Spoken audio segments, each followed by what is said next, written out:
Bonsoir à tous. On va bientôt y aller, là, c'est parti. Je voulais remercier, merci François. Merci. Je voudrais vous dire merci d'être là, vous, ce soir, d'être présent ce soir dans cet amphi, et puis pour aussi les personnes en visio, sur une thématique transversale avec un public de rééducateurs et de prescripteurs.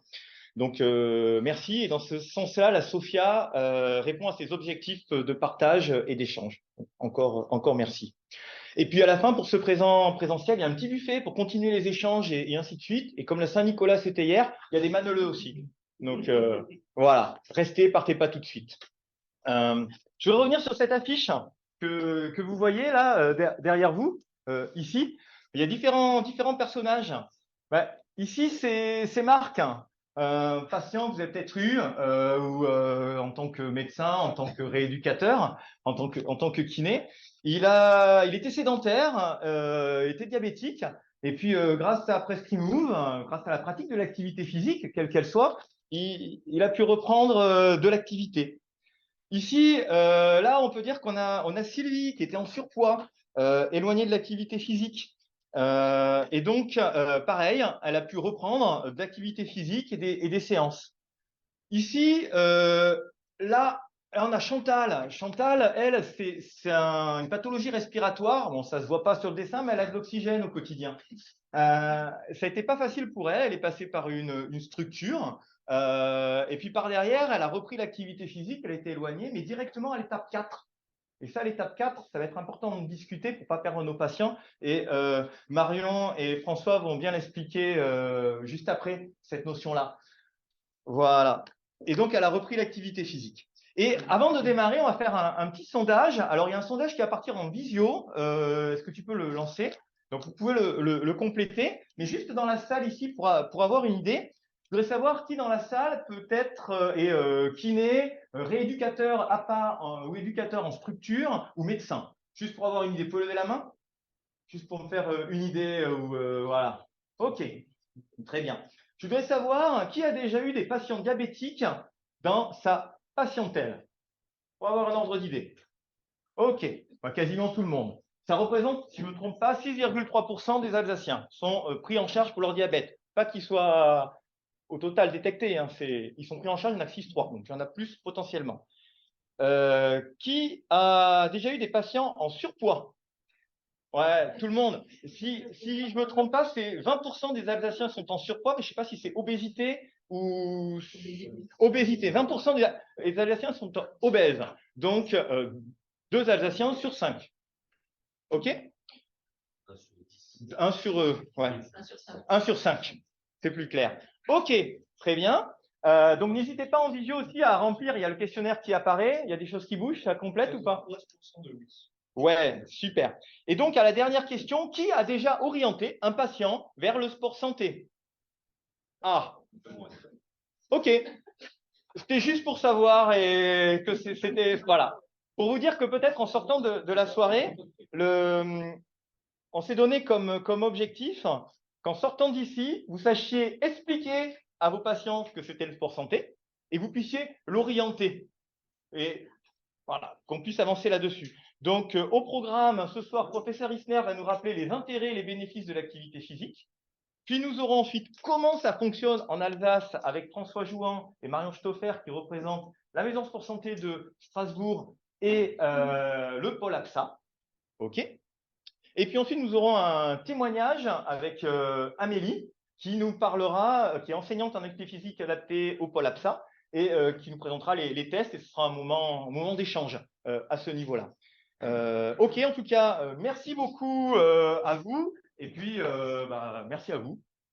Et c'est parti.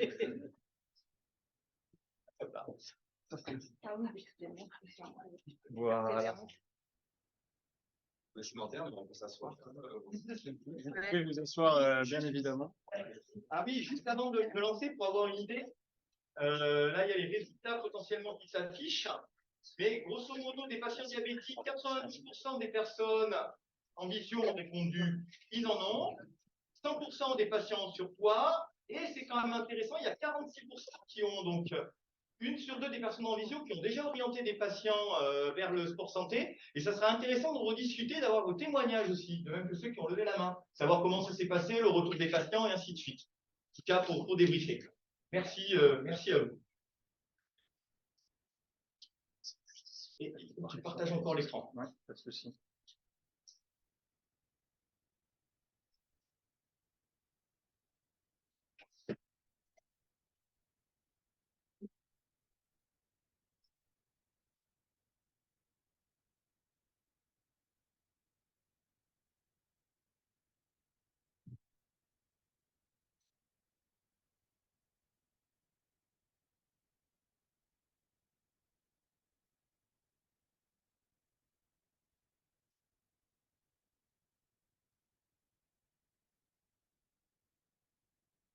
Ok, est-ce que l'image est bonne en distance?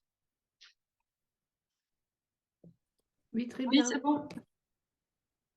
Bon, Vincent. C'est bon, je peux y aller? Oui. Bien, merci beaucoup. Merci à Sophia de m'avoir invité à faire cette présentation en préambule de votre réunion. Donc, je suis professeure Marie-Esther, je suis professeure des universités en médecine physique et réadaptation.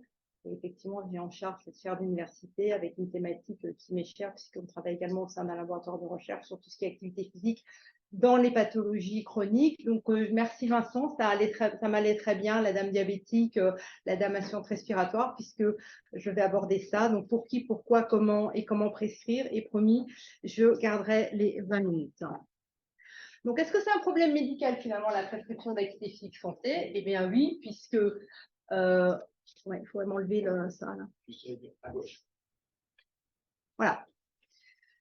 Donc, est-ce qu'il faut prescrire du sport ou de l'activité physique à nos patients? Est-ce que c'est un problème médical? Oui, puisque vous voyez que l'inactivité physique, c'est une des racines, un des nombreux maux de toutes les pathologies chroniques associées au tabac, à l'alimentation inadaptée, à l'exogénose. Et donc, c'est effectivement un problème médical, ça on est tous convaincus, c'est l'objet de cette réunion aujourd'hui. Est-ce que c'est un sujet d'actualité en France? Évidemment, puisqu'on est dans l'héritage des Jeux 2024 et que la promotion de l'activité physique et sportive, elle a été décrétée grande cause nationale 2024 par le président de la République avec des campagnes de publicité que vous connaissez, hein, donc bouge chaque jour. Est-ce que c'est un problème mondial de pression d'activité physique? Ou plutôt, est-ce que l'inactivité physique est un problème mondial? Vous voyez sur cette diapositive la répartition de l'inactivité. Donc, plus c'est rouge, plus on est inactif. Quand c'est bleu, on est plus ou moins actif. En haut, ce sont les hommes. En bas, ce sont les femmes. Et donc, vous voyez très bien qu'en Europe et en Amérique du Nord et en Amérique du Sud, vous avez un taux d'inactivité assez important et ce qui est très marqué chez les femmes. Vous voyez, c'est très rouge en Amérique du Sud, c'est très rouge en Angleterre, en Espagne. La France est rose, elle n'est pas rouge, elle n'est pas bleue non plus. Donc, on a quand même au niveau mondial une grande problématique d'inactivité physique dans le monde.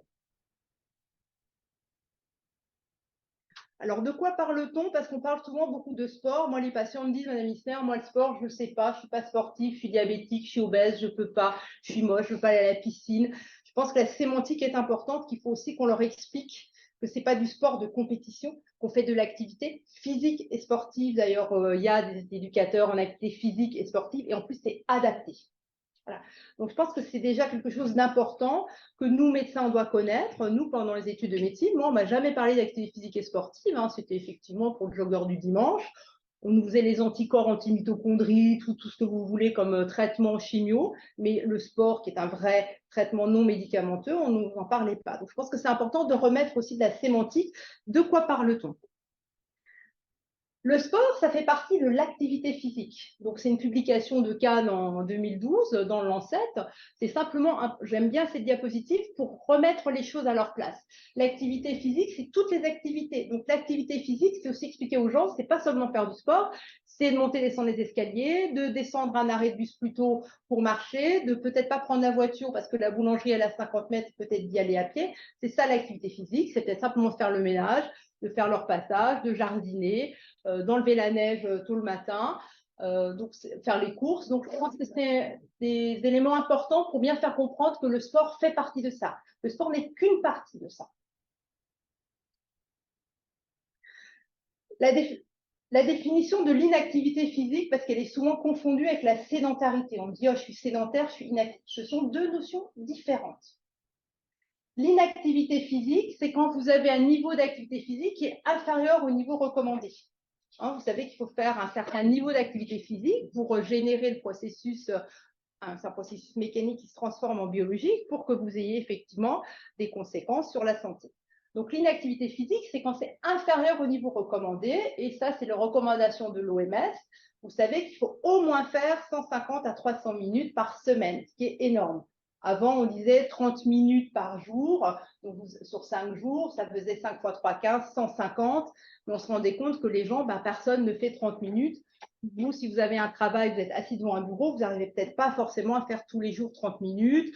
En plus, le soir, il faut chercher les gamins, pour les doucher, pour faire les devoirs, pour se laver les cheveux à 9h30 du soir. Enfin, vous n'avez jamais le temps de faire du sport. Donc, on s'est rendu compte que on va cumuler tout ça. Au lieu de faire 30 minutes 5 fois par semaine, on cumule, il faut faire 150. Mais le 150 par semaine, c'est juste pour vous maintenir.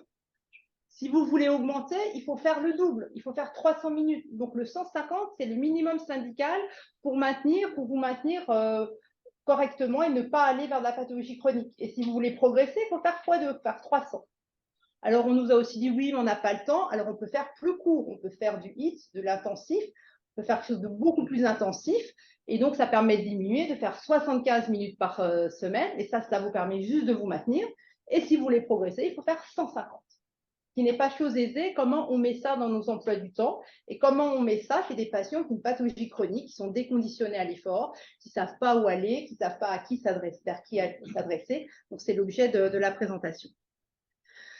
Et la sédentarité, c'est autre chose que l'inactivité physique. La sédentarité, c'est quand vous êtes dans une situation où vous êtes proche du repos, où vous ne faites rien. Voilà. Là, si vous restez assis, vous êtes sédentaire toute la journée.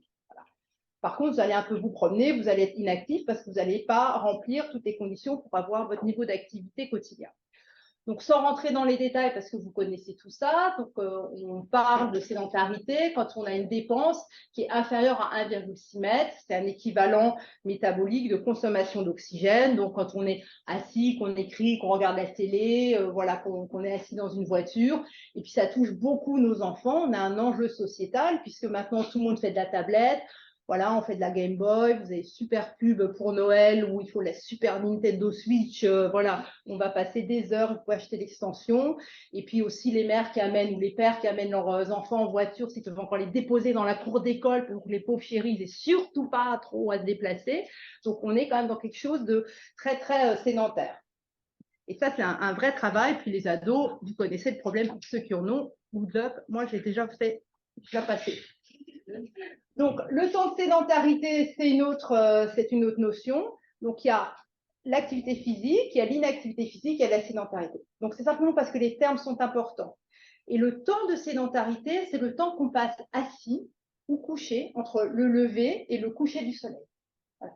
Et quand on analyse ça, c'est une vraie problématique. On se rend bien compte que chez les enfants, le temps de sédentarité est important puisqu'ils sont très rapidement et malheureusement devant les écrans et à l'école aussi, même en maternelle, ils ont déjà les tablettes. Ça augmente forcément entre 11 et 17 ans. Donc, en moyenne, ce sont des chiffres. Vous voyez, entre 11 et 17 ans, on est à peu près à 60% à plus de 3 heures par jour à être effectivement assis. Et puis quand ils deviennent, on va dire, ados, pré-ados, et puis quand on travaille, ça passe plutôt à 4h55, aux environs de 86% pour la plupart, quand on est longtemps assis. Et puis on pourrait se dire, à la retraite, on a le temps, on n'est plus assis, on va se promener, on fait des voyages. Et ben non, pas du tout. Maintenant, les seniors, ils sont aussi devant leur tablette parce qu'ils veulent être jeunes. Ils sont aussi devant leur tablette parce qu'il faut être in et branché parce qu'on a les petits-enfants. Parce que maintenant, on apprend à regarder la télé sur l'ordinateur. On va plus forcément au cinéma. Donc, c'est vraiment à travers les âges qu'on a ce problème-là d'inactivité, de sédentarité.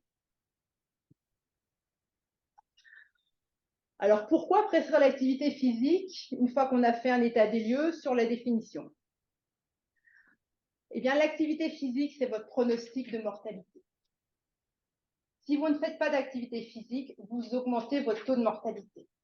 Donc ça, c'est une étude qui a été menée il y a un certain temps de ça déjà, sur plus de 6000 hommes qui étaient suivis pendant 7 ans. Le graphique du haut, ce sont les sujets normaux, et le graphique du bas, ce sont des patients qui avaient une pathologie cardiovasculaire. Donc, on a comparé ces deux groupes d'hommes et on a comparé effectivement leur pourcentage de survie, leur taux de survie en fonction de l'activité physique qu'ils réalisaient. Donc, quand l'activité physique est intense, donc supérieure à 8 mètres, et quand elle est faible, inférieure à 5 mètres. Et vous voyez que vous et moi, dans les sujets normaux, si on ne fait pas beaucoup d'activité physique, si on est inférieur à 5 mètres, eh ben, on a un pourcentage de survie qui est inférieur à la population normale qui va faire une activité physique beaucoup plus intense, supérieure à 8 mètres. Et on retrouve exactement les mêmes résultats chez les patients qui ont une pathologie. Là, en l'occurrence, c'était une pathologie cardiovasculaire, mais l'étude mettait aussi en évidence des patients qui avaient une BPCO, des diabètes. Mais vous retrouvez exactement les mêmes résultats chez des patients qui ont une pathologie cardiovasculaire. Donc, l'activité physique, c'est la capacité maximale à l'exercice qui est le premier facteur prédictif de la mortalité. Et donc là, c'est dans les deux groupes avec un ajustement à l'âge. Et l'article allait plus loin. Quand vous augmentez de 1 mètre votre capacité maximale d'exercice, vous diminuez la mortalité de 12%. Quel médicament permet ça? Tu peux mettre la barre vers la barre du bas vers le haut, on a une demande. On voit les sources. Peut-être la Ouais, lumière, voilà. l'argent, la lumière.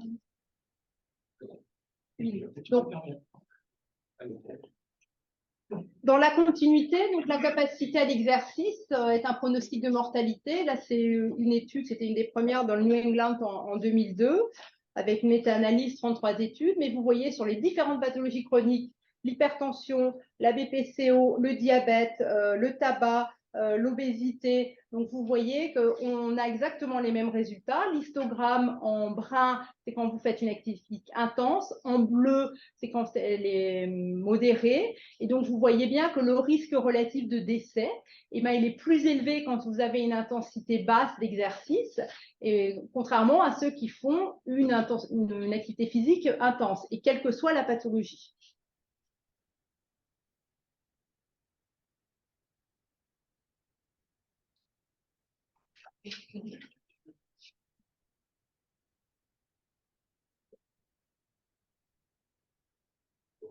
sur le diapo.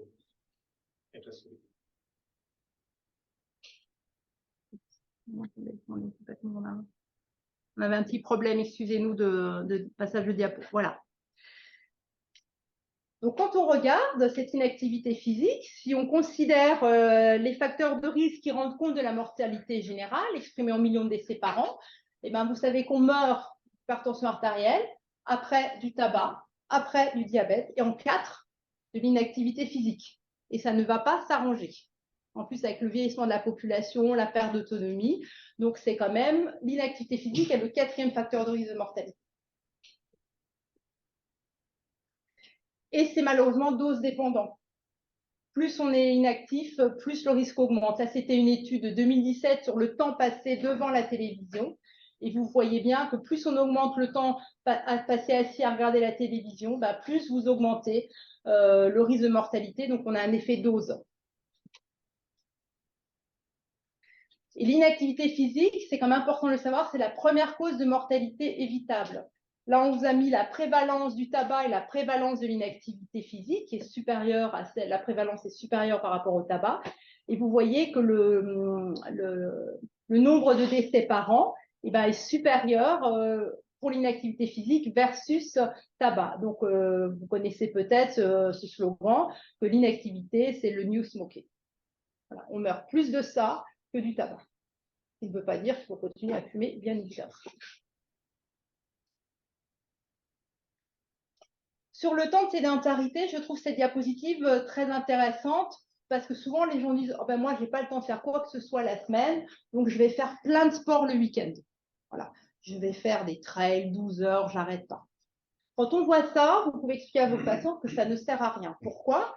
Parce que finalement, le facteur, ce temps de sédentarité, il va influencer sur votre risque de mortalité. Je m'explique. Sur ce schéma, vous voyez donc l'activité physique totale en bas, en abscisse, et c'est comparé de manière multivariée avec le temps que vous passez passez assis par jour. Donc là, c'est le taux de mortalité en fonction de l'activité physique que vous avez dans la semaine et en fonction de la durée que vous passez assis par jour. Bien. Si on se met tout à gauche, ici, vous voyez que ceux qui font beaucoup d'activité physique, eh ben, ils ont un taux de mortalité qui est inférieur à ceux ici, à tout à fait à droite, où l'activité physique est moindre. Mais ça n'enlève pas complètement le taux de mortalité. Et ce qui est intéressant à regarder, c'est que quand vous passez moins de 3 heures, ben, vous avez moins de risque. Et quand vous passez plus de 6 heures, vous avez ce risque est augmenté même chez les gens qui font beaucoup d'activité physique. Donc, si on traduit ça, ça veut dire que si vous êtes assis 10 heures par jour, pendant 5 jours, ça ne sert à rien le week-end de faire 12 heures. Vous ne rattraperez jamais ce que vous avez perdu pendant la semaine. Voilà. Donc, les patients ne le comprennent pas toujours, mais c'est comme la prévention de la carie. Ça ne sert à rien de se laver les dents le samedi, dimanche pendant 10 heures. Si pendant la semaine, vous ne brossez pas les dents, vous aurez de toute façon des caries. Donc, c'est la même chose. Donc, si vous ne faites pas quelque chose de régulier, vous ne le rattraperez jamais. Vous avez beau aller à la salle de sport, tout ce que vous voulez, faire la fermeture à 22 heures, vous avez le risque de mortalité, il est là. Donc, et c'est lié à la durée assise importante. C'est bien notre problématique d'être sédentaire, le temps de sédentarité, avoir une réflexion aussi sur le travail, comment on fait pour ne pas faire une fois des réunions assis, alors qu'on a peut-être déjà passé toute sa journée assis. Donc, bien évidemment, et c'est l'objet de cette réunion, l'activité physique, c'est un enjeu de santé publique à travers les âges, chez l'enfant, dans toutes les pathologies chroniques, chez le sujet âgé, ça vous le savez. C'est aussi un enjeu de pronostic d'autonomie puisqu'on va vers effectivement des pathologies du 4e âge, c'est un pronostic d'autonomie. Moi, j'aime bien montrer ça, c'était une étude pour vous montrer ce dont on a besoin pour faire certaines choses à la maison. Alors, j'aime bien parce que c'est quand vous voulez nourrir votre chien, ça consomme 6 mètres. Quand vous voulez transporter, aller promener vos petits-enfants, c'est 3 mètres. Quand vous voulez arroser les plantes, je ne sais pas où c'est écrit, mopping, c'est quand on fait le balayage, il faut du 3. Mais c'est important dans la vie de tous les jours pour nos patients qui ont une pathologie chronique parce qu'eux, ils sont embêtés, parce qu'ils ne peuvent peut-être pas monter, descendre les escaliers, parce qu'ils ne peuvent peut-être pas faire le ménage, parce qu'ils ne peuvent peut-être pas aller au parc avec leurs enfants, leurs petits-enfants qui courent devant. Donc, ce n'est pas que le sport, c'est aussi l'autonomie dans les gestes de la vie quotidienne. Et vous voyez l'enjeu de l'activité physique et de la capacité à l'exercice. Et puis finalement, l'activité physique, ça devrait être du préventif. On est une médecine trop curative en France. On attend d'avoir les complications alors qu'on devrait faire de la prévention. Le meilleur traitement, c'est comme la carie, on se brosse les dents, on va chez le dentiste pour ne pas avoir de carie. Idéalement, c'est ce qu'on devrait faire. L'HAS en était déjà emparée, vous voyez, en 2011, ça fait 12 ans. Donc, elle avait déjà mis dans ses textes la prescription non médicamenteuse sur des critères validés. Il y avait eu un article qui est un peu passé inaperçu dans le Figaro en novembre 2012 où il y avait déjà l'exercice physique devrait être prescrit sur ordonnance. C'était voilà, les premiers articles parus dans la presse. Et puis, heureusement, les choses ont évolué, Dieu merci. Et on arrive quand même maintenant avec la HAS à un vrai guide de consultation de prescription médicale d'activité physique à des fins de santé. Donc, il y a des référentiels. Et puis, comment ça se déploie sur le territoire, c'est ce que vont vous expliquer mes collègues tout de suite après.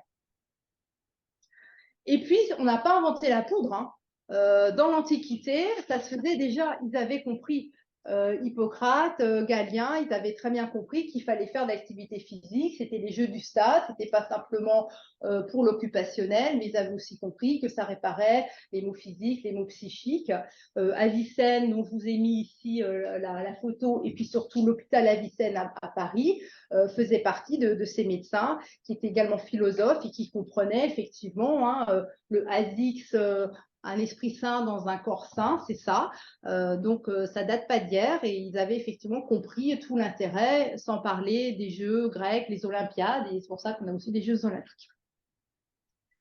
Donc, au 19e siècle, le sport améliore la vie des soldats, donc après la Grande Guerre de 1870, et puis vous connaissez tous Pierre de Coubertin, l'important c'est de participer, pas forcément gagner, mais participer. Et puis, le sport, valeur éducative pour la santé. Et puis après, il y a eu les expertises INSERM, HAS, dont on va rapidement parler, qui vont heureusement de plus en plus dans la prescription de cette activité physique. Alors, rôle en prévention primaire, ça c'est l'idéal, éviter l'apparition du traitement, ça c'est le meilleur traitement. C'est l'expertise collective de l'INSERM qui en 2008, vous voyez, qui a été réactualisé en 2019, donc c'est un énorme livre, il y a à peu près 400 à 500 pages, c'est très dense, c'est très riche. Et puis, ce qui ressort de cette expertise collective, c'est que 15 à 20 minutes de marche par jour sont gagnées 3 années de vie. Et quel traitement fait ça? Il faut pouvoir marcher 15 à 20 minutes par jour, sans rien d'autre, sans faire du sport, sans faire de l'aérobic, sans faire du HIIT, voilà. Ça vous fait gagner 3 années de vie, 15 à 20 minutes par jour. Le rôle en prévention secondaire, c'est ce qui nous concerne pour toutes les pathologies chroniques. Donc, il y avait un très bel article dans le JAMA sur des équipes, sur des patients américains. Vous connaissez la problématique de l'obésité aux États-Unis. Et puis, l'idée, c'est effectivement d'agir en prévention secondaire, donc réduire le risque dans toutes les pathologies cardiovasculaires dont on vient de vous parler et les pathologies également cancéreuses. Hein. Dans le cancer, vous savez que c'est quand même la seule pathologie où l'activité physique diminue la mortalité. Et en prévention tertiaire, vous avez tout le panel de toutes les pathologies chroniques, également les pathologies psychiatriques. Hein. Je sais que pour avoir été au GIP, ça fonctionne aussi très bien chez les patients dépressifs. C'est d'ailleurs un grand pourcentage de vos prises en charge. On voit bien qu'il y a un rôle très important dans ces pathologies psychiatriques. Les pathologies neurologiques, la sclérose en plaques, le Parkinson, les démences, toutes les pathologies métaboliques, vous connaissez bien, toutes les pathologies cardiovasculaires, pulmonaires, musculo-squelettique aussi. Hein. On a longtemps dit sur toutes les pathologies inflammatoires qu'il ne fallait surtout pas faire d'activité physique. Le concept est complètement revu et revisité. Au contraire, l'activité physique, on vous en parle tout de suite après, a une action anti-inflammatoire. Et dans les cancers, c'est vraiment un véritable enjeu. Il n'y a plus aucun cancéropôle qui n'a pas un programme de rentraînement à l'effort et d'activité physique dans le cancer. Alors, quel est le rationnel de l'activité physique dans les pathologies chroniques? Bien sûr, il y a les réponses adaptatives classiques qui sont liées à l'entraînement, vous les connaissez, je ne vais pas vous en parler. Ce n'est pas aussi simple que ça, ce n'est pas simplement lié à les dépenses énergétiques, ce n'est pas simplement lié au renforcement musculaire et à l'amélioration des capacités aérobies. Il y a des choses qui sont spécifiques de la pathologie, et il y a des choses qui sont aspécifiques sur des aspects très communs. Qui concerne ce qu'on appelle l'inflammation systémique de bas grade. Je ne sais pas si vous connaissez, mais c'est ça qui fait le lit de la pathologie chronique. Donc, l'inflammation de bas grade, c'est un concept, en fait, on se rend compte que c'est le tissu graisseux, le tissu adipeux, en particulier au niveau intra-abdominal, mais qui peut également entourer le cœur, le pancréas et d'autres structures. Et en fait, ce tissu-là, il réagit comme un tissu inflammatoire. C'est ça l'inflammation de bas grade. Et cette inflammation de bas grade va être à l'origine d'un nombre important de pathologies chroniques. Je ne rentre pas dans les détails parce que j'en ai pas le temps, mais c'est pour vous expliquer le message, c'est que l'activité physique, ça a un effet anti-inflammatoire et ça va agir sur ce tissu adipeux qui est un tissu pro-inflammatoire. Et puis finalement, pourquoi on doit faire de l'activité physique? Parce qu'on se rend compte que notre muscle, c'est quelque chose d'assez remarquable. Ce n'est pas simplement pour faire de la contraction, de la force, du volume et s'athlétiser, mais on se rend compte que ça devient ce qu'on appelle, c'est un muscle endocrine. Quand vous faites de l'activité physique, ce muscle va se contracter et va libérer des substances anti-inflammatoires. C'est pour ça que ça fonctionne bien dans les pathologies chroniques où vous avez cette inflammation de bas grade. Donc, ce n'est pas simplement la dépense énergétique, le renfort et le cardio, c'est aussi et surtout l'effet anti-inflammatoire par la libération de substances anti-inflammatoires, en particulier l'interleukine 1. Et puis, ce muscle, il fonctionne un peu comme un sécrétome, il va sécréter et il va agir aussi à distance, comme une hormone, quelque part. Il va agir sur différents organes, en particulier le foie. Il va activer la lipolyse. Il va agir au niveau du foie aussi pour tout ce qui est glycogénolyse et il va agir directement au niveau des vaisseaux, permettant une meilleure vasodilatation, vasoconstriction en fonction. Donc, vous voyez l'importance de ce muscle et de l'importance de l'effet anti-inflammatoire quand on fait une activité physique et sportive. Donc, le muscle, c'est un sécrétome musculaire. Ça sécrète de l'anti-inflammatoire, ça sécrète plein d'autres choses. Je ne vais pas rentrer dans le détail, mais l'interleukine 6 est produite pendant l'exercice Je vous ai mis là le schéma, plus l'intensité est élevée, plus l'interleukine 6 augmente. Donc, on voit bien tout l'enjeu dans des pathologies chroniques où il y a cette inflammation de bas grade. Plus vous faites de l'exercice ou plus c'est intense, plus vous libérez de l'anti-inflammatoire et plus vous arrivez, entre guillemets, à soigner les patients dans la mesure du possible. Ça s'associe bien sûr aux autres traitements. Alors, comment? Très rapidement. Le cadre législatif, on vous en a déjà parlé. Il y avait la loi de 2016 et il y a effectivement une mise à jour avec la loi du 2 mars 2022 qui vise à démocratiser le sport en France. Donc ça, c'est complètement rentré dans la loi. Et puis apparaissent à ce moment-là, depuis 2016, et puis ça a été effectivement un peu remodulé, les maisons sport santé dont M. Jouan va vous parler avec sa collègue. Et puis ce qui est intéressant, c'est qu'en 2016, c'était uniquement le médecin traitant qui pouvait faire la prescription. Alors, pour les médecins spécialistes comme nous, comme on est un peu en bout de chaîne, on ne pouvait pas prescrire. On était un peu embêtés. Voilà. Et donc là, ce qui est nouveau et ce qui est remarquable, c'est que maintenant, c'est tous les médecins, quels que soient. Et ce qui est également remarquable, c'est qu'on n'est plus que dans du curatif, mais on voit aussi apparaître dans ce texte qu'on peut aller vers de la prévention. Il y a effectivement, tel que les cerises, c'est écrit élargissement de la prescription. Il y a un élargissement avec ce texte de loi de la prescription de l'activité physique adaptée aux patients. Donc, c'est pour les patients maladies chroniques, ça vous l'avez compris, ou présentant des facteurs de risque tels que le surpoids, l'obésité ou l'hypertension artérielle. C'est quand même la première fois qu'il y a un texte de loi qui s'intéresse à de la prévention. Et ça, on en a besoin, faire de la prévention primaire, c'est ça le plus important et c'est notre rôle, c'est votre rôle de faire de la prévention primaire et de convaincre les patients de se mettre à l'activité physique. Maintenant, comment? Ça, effectivement, ce sera discuté tout à l'heure. Donc, médecins traitants et spécialistes, et ce qui est également très intéressant, c'est que les kinésithérapeutes peuvent renouveler la prescription. Donc, ça nous évite aussi d'avoir des délais d'attente, que les patients attendent d'aller chez le médecin. Donc, il faut que ce soit effectivement un travail pluridisciplinaire. On voit bien que seul le médecin ne peut pas, seul le kiné ne peut pas, seul l'APA ne peut pas. On voit bien, et c'est pour ça que c'est très représentatif, comme le disait Vincent, il faut qu'on travaille tous ensemble autour du patient pour effectivement optimiser les chances d'adhésion au traitement.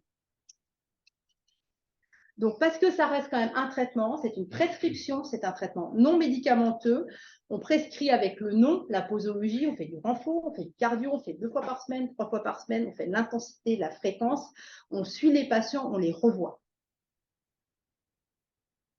Alors, pour toutes les populations, le sédentaire qui veut se remettre au sport, ce n'est pas un souci, mais ça doit quand même être évalué par un médecin. Il y a différents tests, questionnaires, on vous en reparlera. Bon, il faut évaluer quand même la capacité physique. On ne réentraîne pas quelqu'un qui n'a jamais couru de sa vie, comme on rentraîne quelqu'un qui a fait du sport et qui a tout arrêté. Et puis, pour les populations fragilisées, malades, il faut quand même connaître la pathologie. Parce qu'on ne peut pas, on réentraîne pas de la même façon quelqu'un qui a une insuffisance cardiaque, que quelqu'un qui a une BPCO, que quelqu'un qui a un cancer du sein, ou que quelqu'un qui a une spondylarthropathie ankylosante. Il faut quand même connaître la pathologie, même si on n'est pas médecin, mais connaître ce qu'on peut faire, ce qu'on ne peut pas faire, comment on le fait, quand on le fait. Donc, connaître la spécificité de la pathologie, connaître les comorbidités associées, les freins et les barrières, ça fait partie de l'entretien motivationnel, ça, effectivement, les peurs et les croyances, et puis ça doit déboucher sur la prescription médicale. Donc, ça, c'est pour vous montrer que la prescription médicale, c'est validé par la HAS et les différents niveaux. Il y a effectivement différentes populations. Ça peut être la population générale, les personnes qui se disent, tiens, j'ai 50 ans, je veux faire du sport, je veux augmenter ma pratique. D'autres qui ont des pathologies chroniques. Il faut qu'il y ait une évaluation minimale, alors soit par un médecin, soit par les éducateurs sportifs ou les kinés, où il y a des choses, des questionnaires très classiques qui permettent d'évaluer effectivement l'activité ou l'inactivité physique et les capacités. Mais il faut que ça reste un domaine médical, paramédical. Et puis la HAS a classifié ça en différents niveaux. Donc il y a 1, 2, 3, 4. Le A, c'est quand on est institutionnalisé en rééducation, c'est pas le sujet. Le 4, c'est plutôt quand on peut faire en autonomie. Là où vous et nous, on a le souci, c'est pour les niveaux 2 et 3 qui ont des pathologies chroniques où il faut encadrer, mais encadrer correctement pour que ce soit adapté, personnalisé à la pathologie, au patient et à l'environnement que vous avez autour de vous. C'est plus facile de trouver un club de sport ou un éducateur sportif dans une grande ville que quand vous habitez le fin fond de la vallée de la Bruche ou de Schirmeck. Voilà. Et puis, l'originalité de l'activité physique et sportive, c'est une triangulation. Il y a d'un côté le médecin traitant qui doit prescrire, mais qui a aussi quelquefois besoin du retour d'information, parce que nous, on prescrit, puis on ne sait pas ce que devient le patient. Le professionnel d'activité physique, lui, il a besoin d'informations. Vous avez besoin qu'on vous dise c'est une cirrhose en plaques, c'est une spondylarthrite, on peut faire ça, on ne peut pas faire ça, ou attention dans l'AVC, risque d'hypertension, ou attention dans l'AVC, trouble du rythme. Donc, on voit bien que la communication est fondamentale. Et puis, le patient, voilà. Parce que le patient, docteur, je ne veux pas faire, pas motivé, les peurs et croyances, la famille qui dit non, mais va pas faire de sport, hein, tu vas faire un AVC. Hein. Non, non, mais surtout pas, il ne faut surtout pas faire ça, j'ai lu sur Internet. Parce que vous avez tous vécu ça. Donc, nous, on a un rôle, vous avez un rôle. Il faut que le médecin déjà soit convaincu. Donc, il faut que ça rentre dans nos formations à la faculté. Il n'y a absolument aucun cours, aucun enseignement à la faculté de médecine. Moi, j'ai organisé, ça s'appelle module optionnel activité physique et pathologie chronique. Mais bon, c'est optionnel. Donc, j'ai 50 étudiants sur des promos de 500. Enfin, je me dis, au moins, j'en ai 50. Il faut former les encadrants en activité physique et c'est par l'intermédiaire de réunions comme la vôtre qu'on peut échanger, se connaître et comprendre comment ça fonctionne. Et puis le patient, je pense qu'on vous en parlera, la difficulté c'est quand vous n'avez jamais fait de sport de sa vie, il faut trouver quelque chose qui vous plaît. Voilà. Quelqu'un, on dit aller courir alors qu'il n'aime pas ça ou aller faire de la piscine alors qu'il n'aime pas l'eau. Donc c'est aussi du temps, ça prend du temps d'expliquer, de convaincre parce que le but du jeu c'est que les gens adhèrent. Il faut que ça rentre dans leur vie. Et ça aussi, c'est un enjeu sociétal parce que les gens, c'est comme quand on va chez le kiné, on s'allonge, on pense que tout va aller bien, mais il faut un peu travailler derrière. Et puis, j'aime bien vous montrer cette diapositive pour rester sur quelque chose d'un peu plus fonctionnel en tant que médecin MPR. Ça permet aussi de dire aux gens, voilà, aujourd'hui, vous venez me voir parce que vous voulez marcher, courir avec vos enfants et ça ne va pas. Ben oui, ça ne va pas parce que vous, aujourd'hui, vous êtes en dessous de 3 mètres. On vous a fait le test, on a fait l'évaluation, on vous a fait une VO2. Et ben, vous êtes à 2 mètres. Votre capacité à l'exercice, elle est à 2 mètres. Donc, à 2 mètres, vous pouvez faire du jardinage, bricoler, jouer au billard, faire du piano, frapper à la machine, jouer avec votre chien. Mais le reste, vous ne pouvez pas. Vous ne pouvez pas jardiner, vous ne pouvez pas pelleter de la neige, parce que pour pelleter de la neige, ici, et du bois, ben, il vous faut entre 5 et 7 mètres. Donc, c'est peut-être aussi ça des enjeux d'écologique, pas de leur parler de sport, mais leur parler d'activité physique et puis de leur dire, ben oui, si vous voulez aller là, il va falloir faire plus fort, plus longtemps, plus intense, plus régulièrement. Donc, les recommandations, vous les connaissez et je terminerai là-dessus. Donc, les recommandations, encore une fois, c'est 150 à 300. 150, c'est juste pour maintenir. 300, c'est pour augmenter. Ou alors, vous faites ça de manière soutenue, 75 à 150. Il y a possibilité de combiner. Vous pouvez fractionner, mais en dessous de 10 minutes, ça ne sert à rien. Vous ne pouvez pas faire, vous dites, je fais 5 minutes et puis 5 minutes par-ci, ça ne sert à rien. Il faut au moins faire 10 minutes. On oublie le renforcement, tout le monde veut faire du cardio, il faut faire du renforcement musculaire, il faut faire de la presse 2 fois par semaine, c'est obligé, a fortiori quand on devient senior plus de 55 ans, et là on est obligé de remettre des exercices de stretching, des exercices de proprioception, et chez l'enfant c'est le double. Les enfants devraient faire, enfin c'est même pas devraient, doivent faire le double. Et puis, vous allez me dire, mais je n'ai pas le temps, docteur. Ben, ne pas atteindre les recommandations, ça induit malgré tout un bénéfice pour la santé.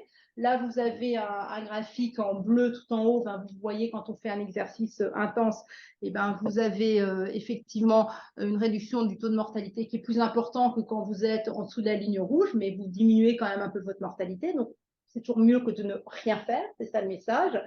Et puis, les recommandations ANSES, comment on évolue au niveau de la société pour ne pas être sur de la sédentarité comme maintenant, pour ne pas rester assis toute la journée sur une chaise. Donc, il faut rompre les périodes prolongées. Normalement, sur des réunions, on devrait se lever toutes les 2 heures, 4 à 5 minutes, ou toutes les heures, 1 minute. Et vous reconnaîtrez peut-être l'affiche d'un club de sport. Je l'ai photographié, c'était sur l'arrêt de bus, là près de Rive-Étoile, il y a un club de sport qui avait mis ça. Je pense que ça résume très bien ce que ça veut dire en termes de temps de sédentarité.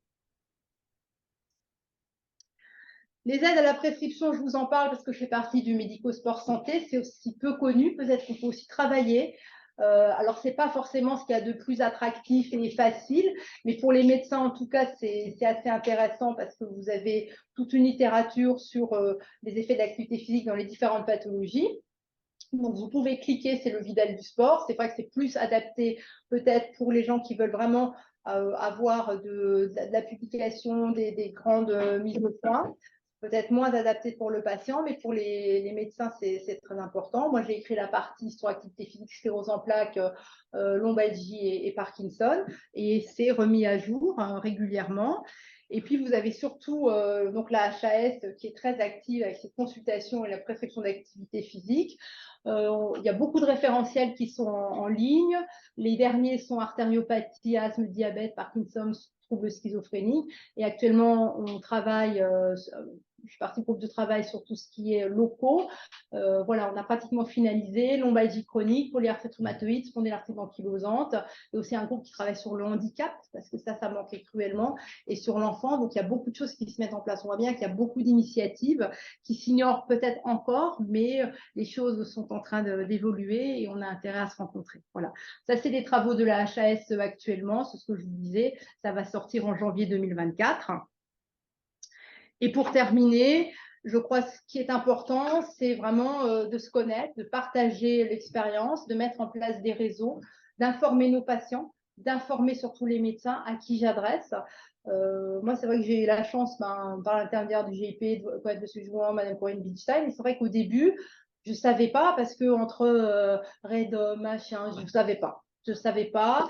J'ai fini par me placarder dans mon bureau la carte de l'Alsace en mettant des points. Je sais que Dr Renard m'a dit, mais si, Madame Isner, quand vous êtes après le Kirch, c'est le sud. Ok. Bref. Donc, je remercierai assez Monsieur Jouin et Madame Isner. Il m'a dit, vous embêtez pas, Madame Isner. Il y a un numéro, une plateforme, c'est PressRemove. Les patients, ils appellent là, ils donnent leur numéro, postal, merci. Et puis, on les oriente vers la structure adaptée. Donc, ça, c'est assez remarquable, c'est pratique, c'est efficace. On a beaucoup de lombalgie chronique. J'ai réussi à convaincre mes collègues aussi qu'après, il faut les envoyer au sport santé. Et ça marche très bien. Et les retours que j'ai sont très bons. Et je pense qu'il faut vraiment aller vers ça. Donc, c'est informer, orienter vers les dispositifs. Donc, ça fera l'objet de la prochaine communication. Et en conclusion, on est tous persuadés que l'activité physique est important en prévention primaire et secondaire et tertiaire, surtout dans les pathologies chroniques. Ça reste quand même un enjeu sociétal. Ça reste aussi de l'éducation de la société, de l'éducation des médecins, de l'éducation des professionnels paramédicaux. Il faut qu'on y pense. C'est un traitement, certes non médicamenteux, mais c'est un traitement qui fonctionne.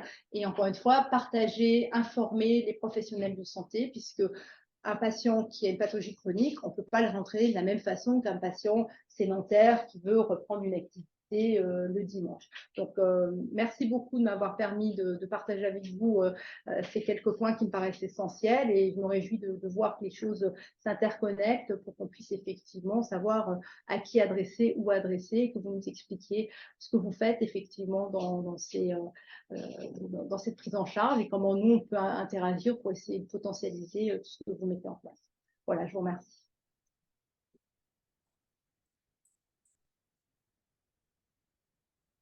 Le temps de faire juste le changement, le diapo, moi je vous propose de vous lever. Et ceux qui sont à distance, pareil, sur votre côté, juste de vous lever. Ça fait du bien.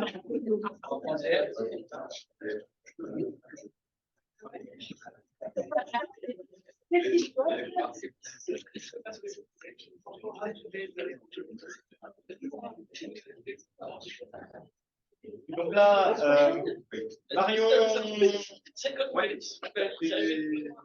oui, ça c'est Marion Stoffer et François Jouan, donc Marion Stoffer pour le pôle AXA. Et je remercie qu'il y ait eu des changements parce qu'on aurait fait ça l'année dernière. Je crois qu'il y aurait eu 4 ou 5 personnes qui auraient voulu faire la même chose, il y a 2 ans à peu près, avant la création du pôle AXA. Oui. L'année dernière. C'est ça. Donc ça c'est plutôt chouette.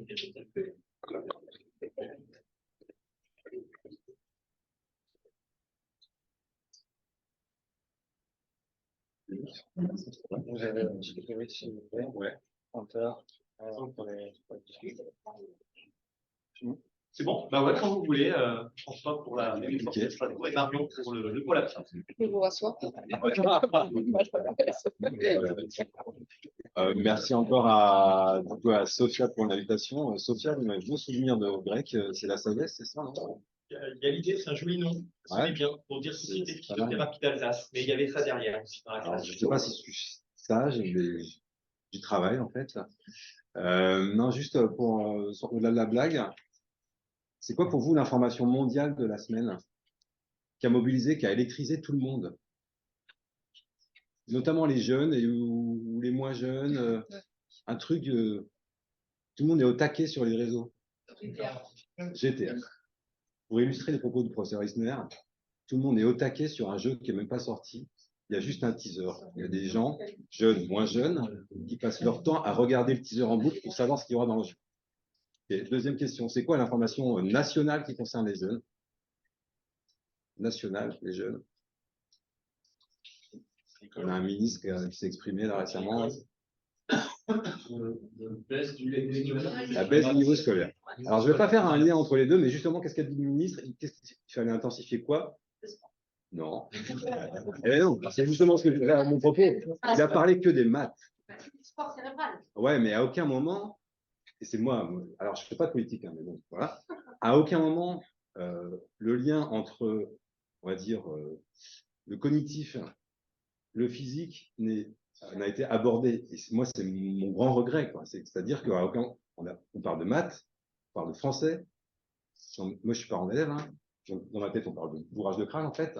Et il n'y a aucun moment où on se pose la question du rythme des enfants et du lien entre GTA, faire court, et la reste. Bref, voilà, juste c'était pour introduire un peu mon propos, mais en fait, donc là, avec Marion, je vais te présenter peut-être du coup. Oui, donc Marion, donc moi je représente ce soir le pôle APSA. Donc le pôle APSA, c'est une structure associative qui est née de la fusion de 4 réseaux, donc REDOM, RCPO, ceux qui connaissaient, Réseau Santé de Colmar et Réseau Santé Sud-Alsace. Et donc moi j'ai en charge la direction du site de Strasbourg et je suis responsable du développement communication et sport santé sur l'ensemble du pôle. Voilà. Moi, j'ai pas dit ce que je faisais. En fait, je dirige la maison sport santé de Strasbourg. Donc, c'est pas une Jeep, c'est un Jeep. C'est un peu politique quand même. Hein. C'est un groupement d'intérêt public. Bon, on est entre nous, là, il y a personne qui écoute.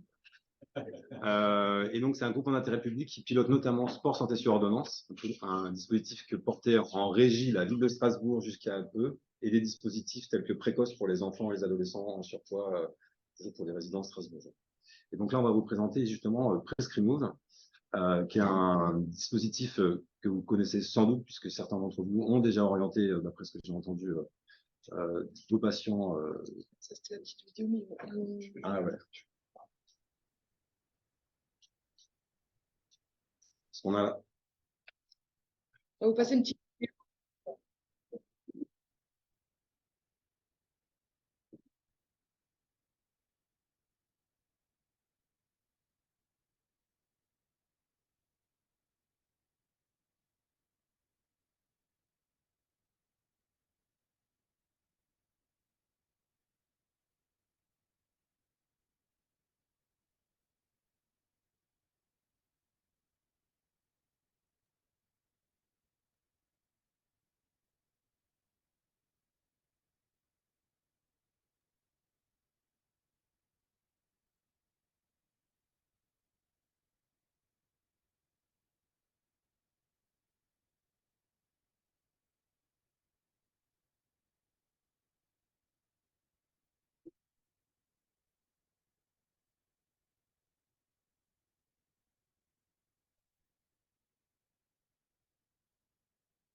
effectivement, on va vous présenter le cadre général de comment ça fonctionne, même si certains connaissent déjà. Vous êtes en Alsace, vous êtes en Grand Est. On connaît le contexte en termes d'épidémie qui a été rappelé jusqu'à présent, mais on a la chance d'avoir ce dispositif-là dans le Grand Est. Moi qui échange régulièrement avec des collègues d'autres territoires, pas plus tard que hier avec des gens de Saint-Étienne, ça n'existe pas en fait. C'est-à-dire que dans d'autres territoires, il y a la loi, il y a le cadre réglementaire, mais il n'y a aucun modèle économique derrière qui permet à des patients, à des professionnels de santé, à des APAS, à des masseurs kinés d'orienter leurs patients vers une offre de qualité. Et nous, on a ça.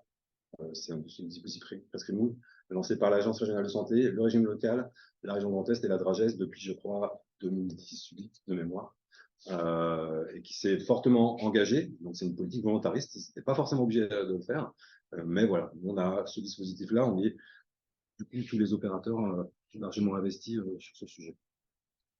Donc, comme ça a été dit, en fait, l'objectif, c'est de faciliter la reprise d'une activité physique et de favoriser sa pérennisation dans le temps, en facilitant la prescription, en mettant à disposition l'ensemble des médecins prescripteurs, et ça a été rappelé par le professeur Isner, il y a eu une évolution depuis le démarrage, puisqu'au début, seuls les médecins traitants, les médecins généralistes pouvaient prescrire.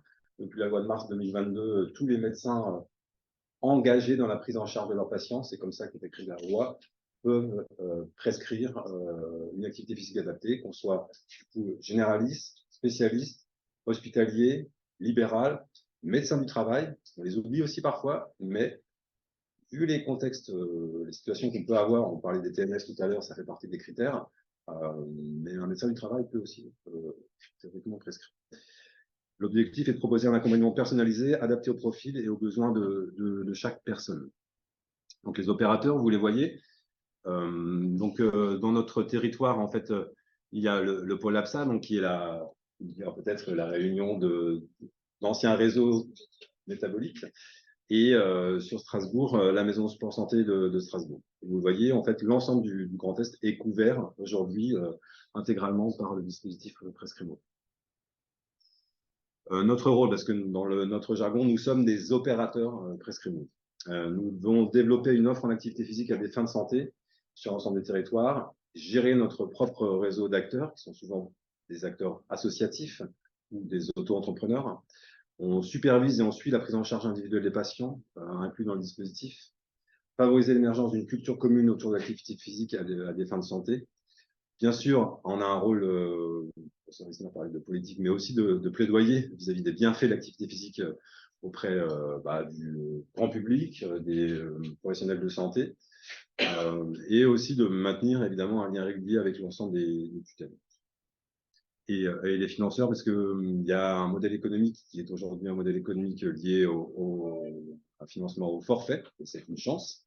C'est-à-dire qu'aujourd'hui, plus on inclut le patient, en espérant que ça ne change pas, plus on peut avoir de l'activité. C'est un peu comme la T2A finalement à l'hôpital, si vous connaissez ce jargon. Les lieux d'intervention des différents opérateurs, donc toute l'Alsace pour ce qui nous concerne, 4 antennes principales, donc Strasbourg, Saint-Nabord, Colmar et Mulhouse, et plus de 30 antennes de proximité pour accueillir les patients. Ça, c'est vraiment un sujet important, c'est-à-dire que ça a été dit aussi, notre rôle, dès lors qu'un médecin nous adresse un patient, via une ordonnance type qu'on pourra vous montrer après, notre enjeu est à la fois de travailler sur des questions de motivation, de proposer l'activité physique qui nous semble la plus adaptée à sa pathologie, mais aussi il y a souvent les questions de proximité. Et ça, c'est un vrai enjeu qu'on a tous, opérateurs PrescriMove, qu'on soit en tissu urbain, semi-urbain ou rural, de trouver des effecteurs en proximité et d'avoir une variété et une qualité d'activité physique à proposer. Ça, c'est un vrai enjeu. La réglementation, professeur Eisner en a aussi parlé, donc tout part localement de la stratégie nationale sport santé, la possibilité de prescrire depuis janvier 2016, le décret, je ne sais pas, vous l'avez étudié, sur les masseurs kinés, le décret du 30 décembre 2016 relatif aux conditions de dispensation de l'activité physique adaptée prescrite par le médecin traitant à des patients atteints d'une infection de longue durée. Ça, si vous vous en souvenez, il y a eu plein de débats là-dessus. Plein de débats. on ne va pas le refaire ici, entre qui peut juridiquement dispenser une activité physique à des fins de santé. Le décret a répondu, de mémoire, des masseurs kinés, des psychomotes, des éducateurs en activité physique adaptée et des éducateurs sportifs sous réserve de dispensation d'une formation. Pas revenir sur le débat, mais moi je pense que ça date de 2016, on est en 2023. Au regard des problématiques de santé publique qu'on connaît aujourd'hui, de la masse finalement du nombre de gens accompagnés et de la structuration nécessaire qu'on a dans le parcours de soins, je pense qu'on a tous notre place dans ce parcours. Et que ces batailles que moi je qualifierais un petit peu de corporatistes, pardonnez-moi de le dire, sont derrière nous, je l'espère. Et je crois que c'est aussi un des enjeux de ce type de rencontre-là pour dépasser ces petites guéguerres. Voilà, ça c'est dit. Donc après, à un moment important, on l'a déjà dit, la loi de mars 2022 qui vise à démocratiser, qui permet à tout médecin engagé dans la prise en charge de prescrire de l'activité physique adaptée, et le décret de 23 qui a permis qui est un décret d'application. Les bénéficiaires du dispositif aussi là, c'est important de le dire, sur les critères, ce qu'on appelle nous dans notre jargon les critères d'inclusion, qui ont largement évolué en fonction aussi de la loi de mars 22, puisque maintenant en fait c'est finalement presque tout le monde, puisqu'on arrive, on peut accompagner, on doit accompagner toutes les personnes qui ont une pathologie de la liste des 30 ALD. Je précise là aussi, par rapport à la lecture qu'on a l'Agence régionale de santé, avec qui on travaille régulièrement et qui nous réunit régulièrement tous les opérateurs, à un moment on s'est dit, mais c'est quoi les ALD? Est-ce qu'il faut le Stampfel de la petite primaire d'assurance maladie pour être en ALD ou pas? Non, la position qui a été et qui est défendue par l'agence et qu'on applique du coup, c'est tout patient éligible à une ALD. Donc là aussi, c'est bien plus simple pour le médecin, parce que des fois, entre le temps où on décède une ALD et finalement l'admission officielle versus CEPAM, il peut se passer par exemple. L'obésité. C'est une demande et la réponse est bien ça. C'est très bien. Mais non, mais on s'est posé ces questions. Obésité, troubles musculo-squelettiques, ça c'était un nouveau critère qu'on n'avait pas jusqu'à présent. Évidemment, les troubles persistants liés à l'infection à la Covid-19. Donc là, c'est le schéma, comment ça marche. Le schéma d'un parcours type dans le cadre de dispositifs prescrimo. Voilà. Donc voilà, l'idée c'est pas de tout vous expliquer, mais vraiment d'avoir en tête les 4 étapes très importantes de ce schéma.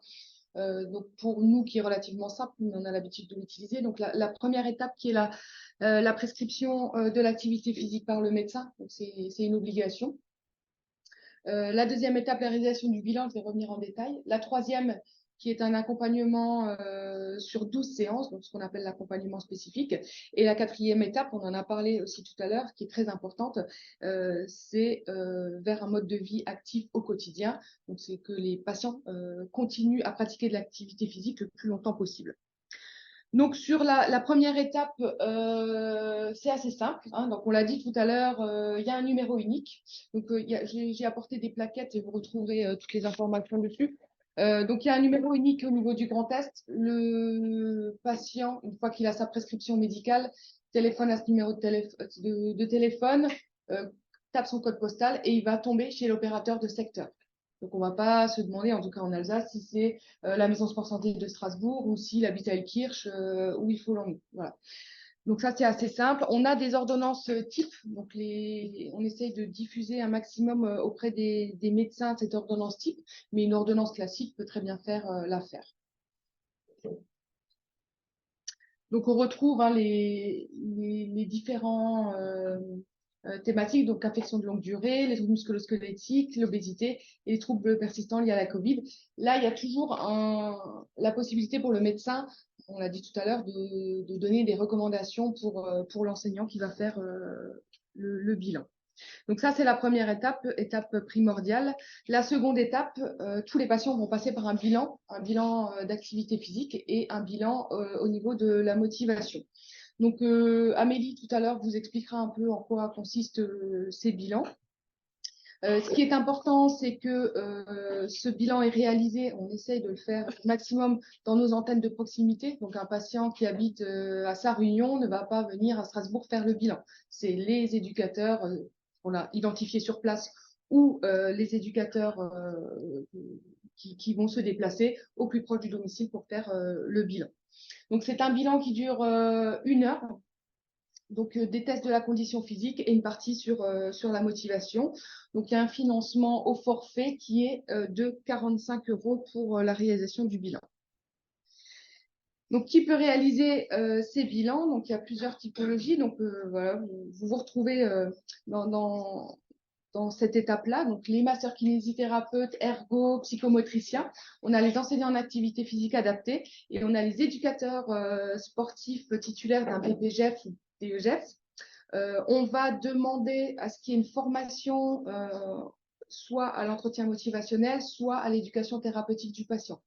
Donc, globalement, si vous intervenez pas dans les programmes d'éducation thérapeutique, c'est pas la peine de faire une formation de 40 heures à l'éducation thérapeutique.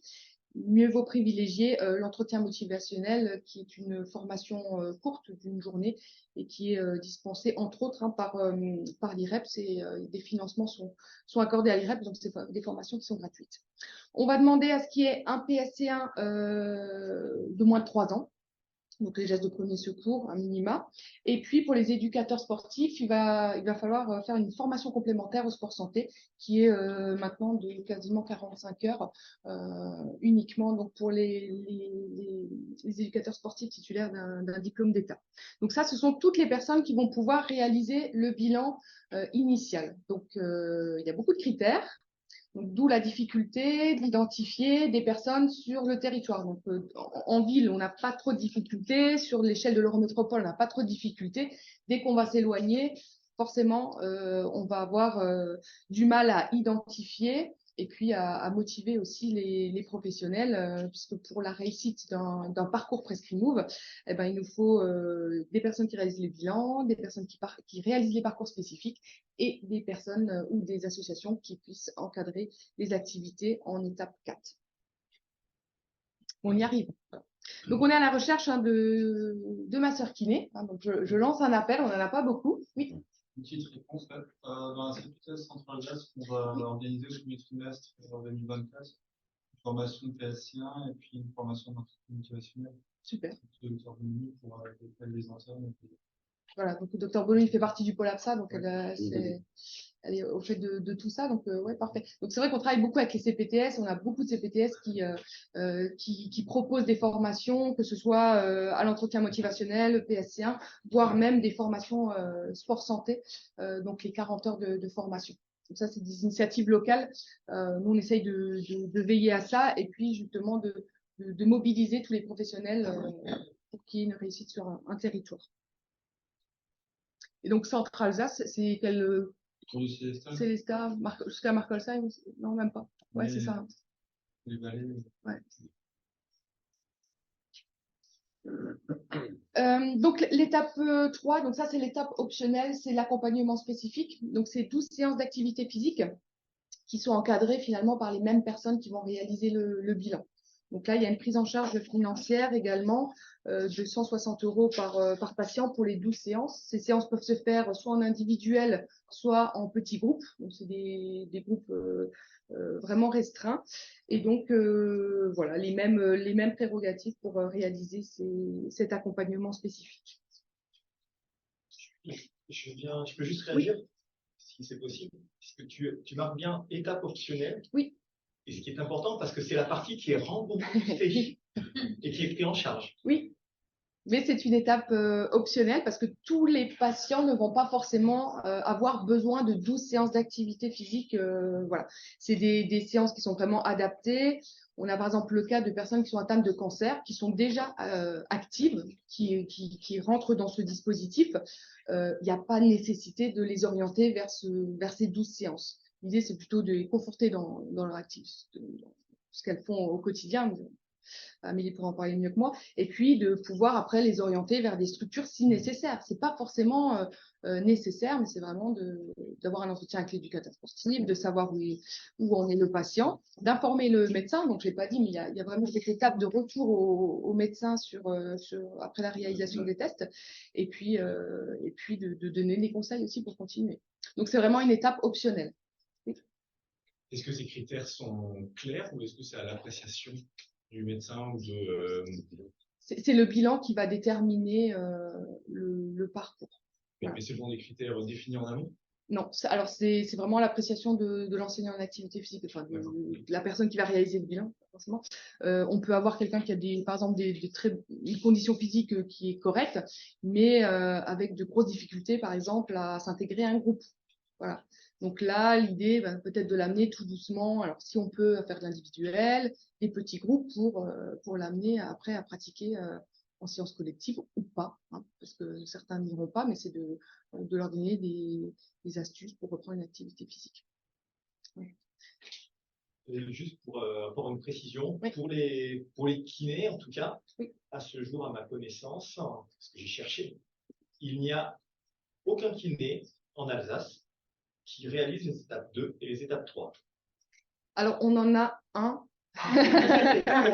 Alors, sur mon territoire, parce que je ne connais pas forcément tout, mais on travaille avec un master qui est de Herbitsheim, voilà, qui n'a pas forcément le temps de faire les bilans, mais qui peut prendre en charge des patients sur ce parcours spécifique. Voilà, il a un petit volume, mais on en a quand même. Et bientôt, voilà. Certains le font suivre en dehors du dispositif en réseau fermé avec les prescripteurs. Ils sont indépendants, en fait, ils ne rentrent pas dans le dispositif prescriptif, mais ils font de la promotion du sport sensé. Là, on va rentrer dans l'étape 4, plus ou moins, et l'étape d'après où on intègre les activités. Donc, l'étape optionnelle, quand même, représente, je dirais, au moins 80% des orientations. Donc, voilà. Ah. Excusez-moi, on a juste une question sur le chat. Est-ce qu'on peut rementionner qui fait la formation pour les entretiens motivationnels, justement? Alors, il y a plusieurs organismes, hein, mais en tout cas, l'Agence régionale de santé finance des formations au niveau de l'IREPS. L'IREPS Grand Est, et donc sur le site de l'IREPS Grand Est, vous trouvez les modules de formation qui peuvent être en présentiel ou en distanciel.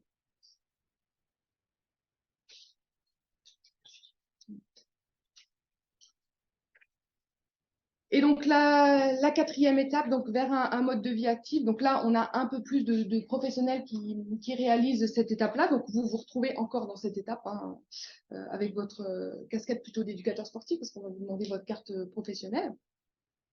Donc, on a les mêmes personnes qui réalisent les bilans et le parcours spécifique, mais en plus, on va retrouver des éducateurs sportifs donc, qui ont un CQP et des éducateurs sportifs avec brevet fédéral.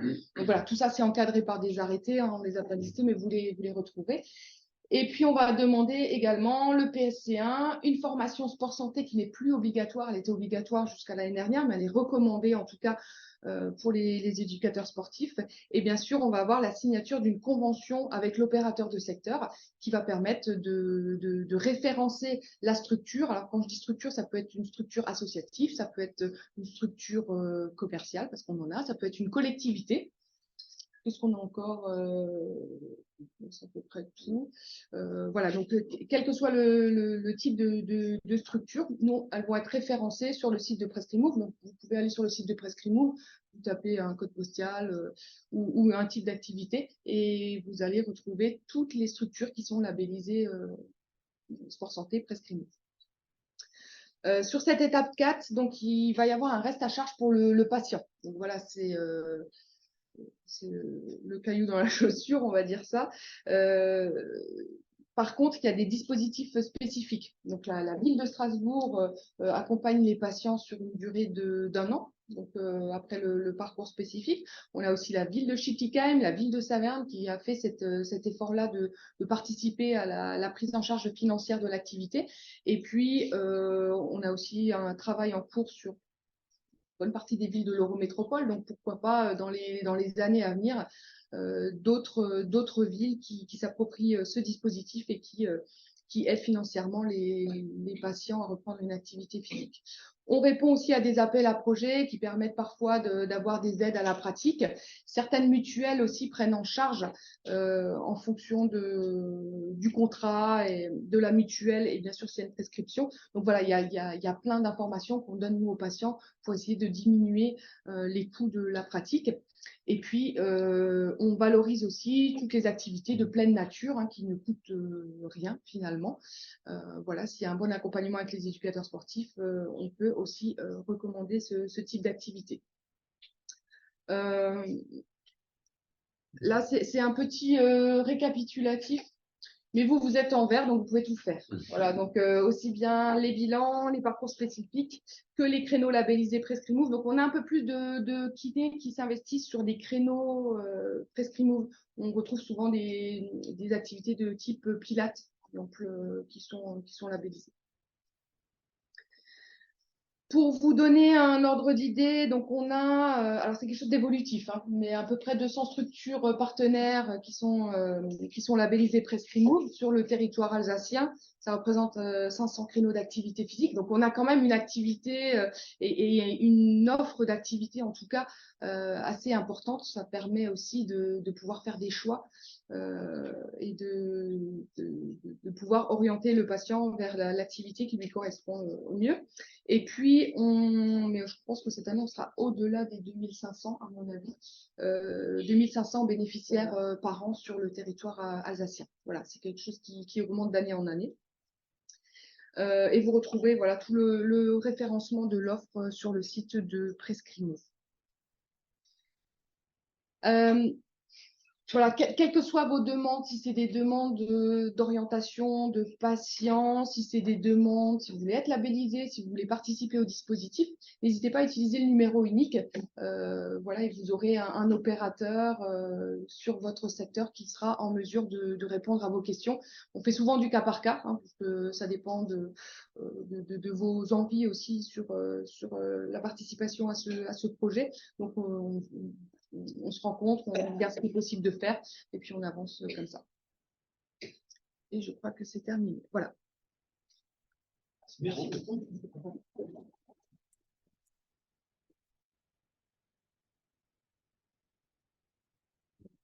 Oui.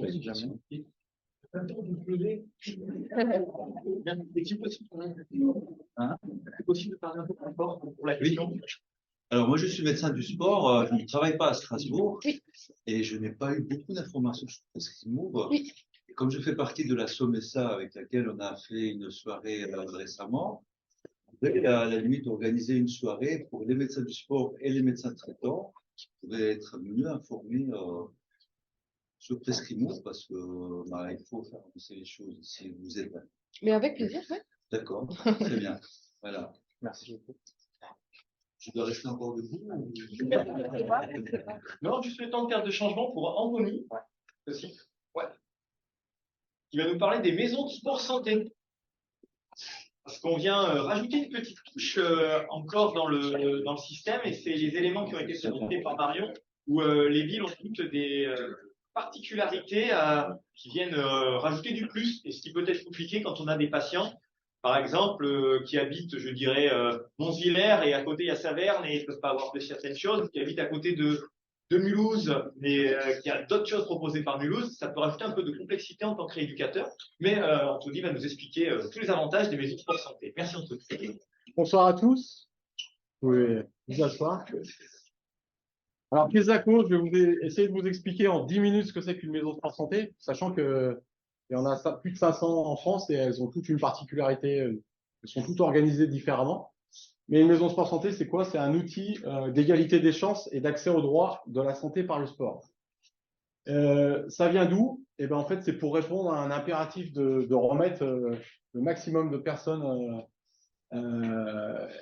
à l'activité physique. Ça a été mis en place en 2019. C'est une stratégie nationale. Et l'objectif, c'est de déployer des espaces qui sont nouveaux dans les territoires Et donc, il a été décidé d'implanter sur le territoire français, outre-mer, etc., des maisons sport santé. À l'heure actuelle, on a quasi 573 maisons sport santé sur le territoire métropolitain et quasi la totalité sur les territoires collectifs de collectivités d'outre-mer. Voilà un petit peu. Alors, les maisons sport santé, ça vise à lutter contre la sédentarité et ses conséquences néfastes sur la santé publique, notamment l'obésité, les maladies cardiovasculaires, on en a parlé, en ciblant prioritairement les personnes atteintes d'affections de longue durée et les publics éloignés de l'activité physique et sportive. Donc, une maison sport santé, c'est quoi? C'est déjà pour la partie sport sur ordonnance. Ces maisons sport santé s'adressent donc à la fois aux patients atteints d'affections de longue durée ou de maladies chroniques, mais également ces maisons sport santé sont dans une logique de prévention et elles souhaitent préserver le capital santé par le sport. Donc, c'est aussi pour monsieur et madame tout le monde. Et pour les personnes qui sont véritablement éloignées de la pratique sportive. On est passé d'une logique de label à une logique d'habilitation. Voilà. On est passé d'une logique nationale à une logique territoriale. L'arrêté du 25 avril 2023, donc c'est tout récent, donc permet de passer d'une logique nationale à une logique territoriale. Donc les maisons sport santé maintenant ont l'obligation d'être habilitées. Elles sont habilitées par l'Agence régionale de santé et la DRAGES. Voilà, donc elles sont habilitées pour une durée de 5 ans. Et voilà, François peut peut-être en témoigner, mais je crois que vous, ça y est. On a reçu notre courrier hier. Voilà, ils ont reçu leur courrier hier, pas nous. Et il paraît que tous les autres courriers sont partis de TRS et de Ragest. Voilà. Donc c'est une bonne nouvelle. Je compagne. Donc voilà, je vous ai représenté un peu les maisons sport santé en Alsace. Il y en a 5 dans le Haut-Rhin, 5 dans le Bas-Rhin. On a aussi la chance d'avoir notre collègue pour le Haut-Rhin, on a la chance d'avoir celle qui est le plus au sud, celle de Valdigofen. Donc je pense que tu peux, voilà, ici présent. Donc voilà, on a 5 maisons dans le Haut-Rhin et dans le Bas-Rhin. Donc voilà, je vous laisse voir un petit peu par rapport à vos secteurs. Ça, je pense que le diaporama, c'est des choses qui pourraient être laissées après. Si vous nous donnez l'autorisation, on diffuse. Oui. Donc voilà, le focus sur les missions des maisons sport santé. Donc qu'est-ce qu'elles doivent faire ces maisons sport santé? Donc un premier item, un premier chapeau, c'est l'activité d'accueil, d'information et d'orientation du public. Donc l'objectif, c'est de sensibiliser, informer, conseiller sur les bienfaits de l'activité physique. Voilà. Donc nous à Mulhouse, on va également dans les collèges, les lycées, etc., faire la promotion de l'activité physique. Un des objectifs aussi, c'est de mettre à disposition du public l'information sur les offres locales de pratique d'activité physique et sportive et d'activité physique adaptée. Donc nous, en fait, quand le public, les professionnels de santé, etc., nous appellent, on doit être en capacité d'avoir cartographié tout ce qui se passe sur notre territoire. Et être en capacité de vous dire, voilà, là on a un APA, là on a un éducateur sportif, là on a un club sportif qui fait...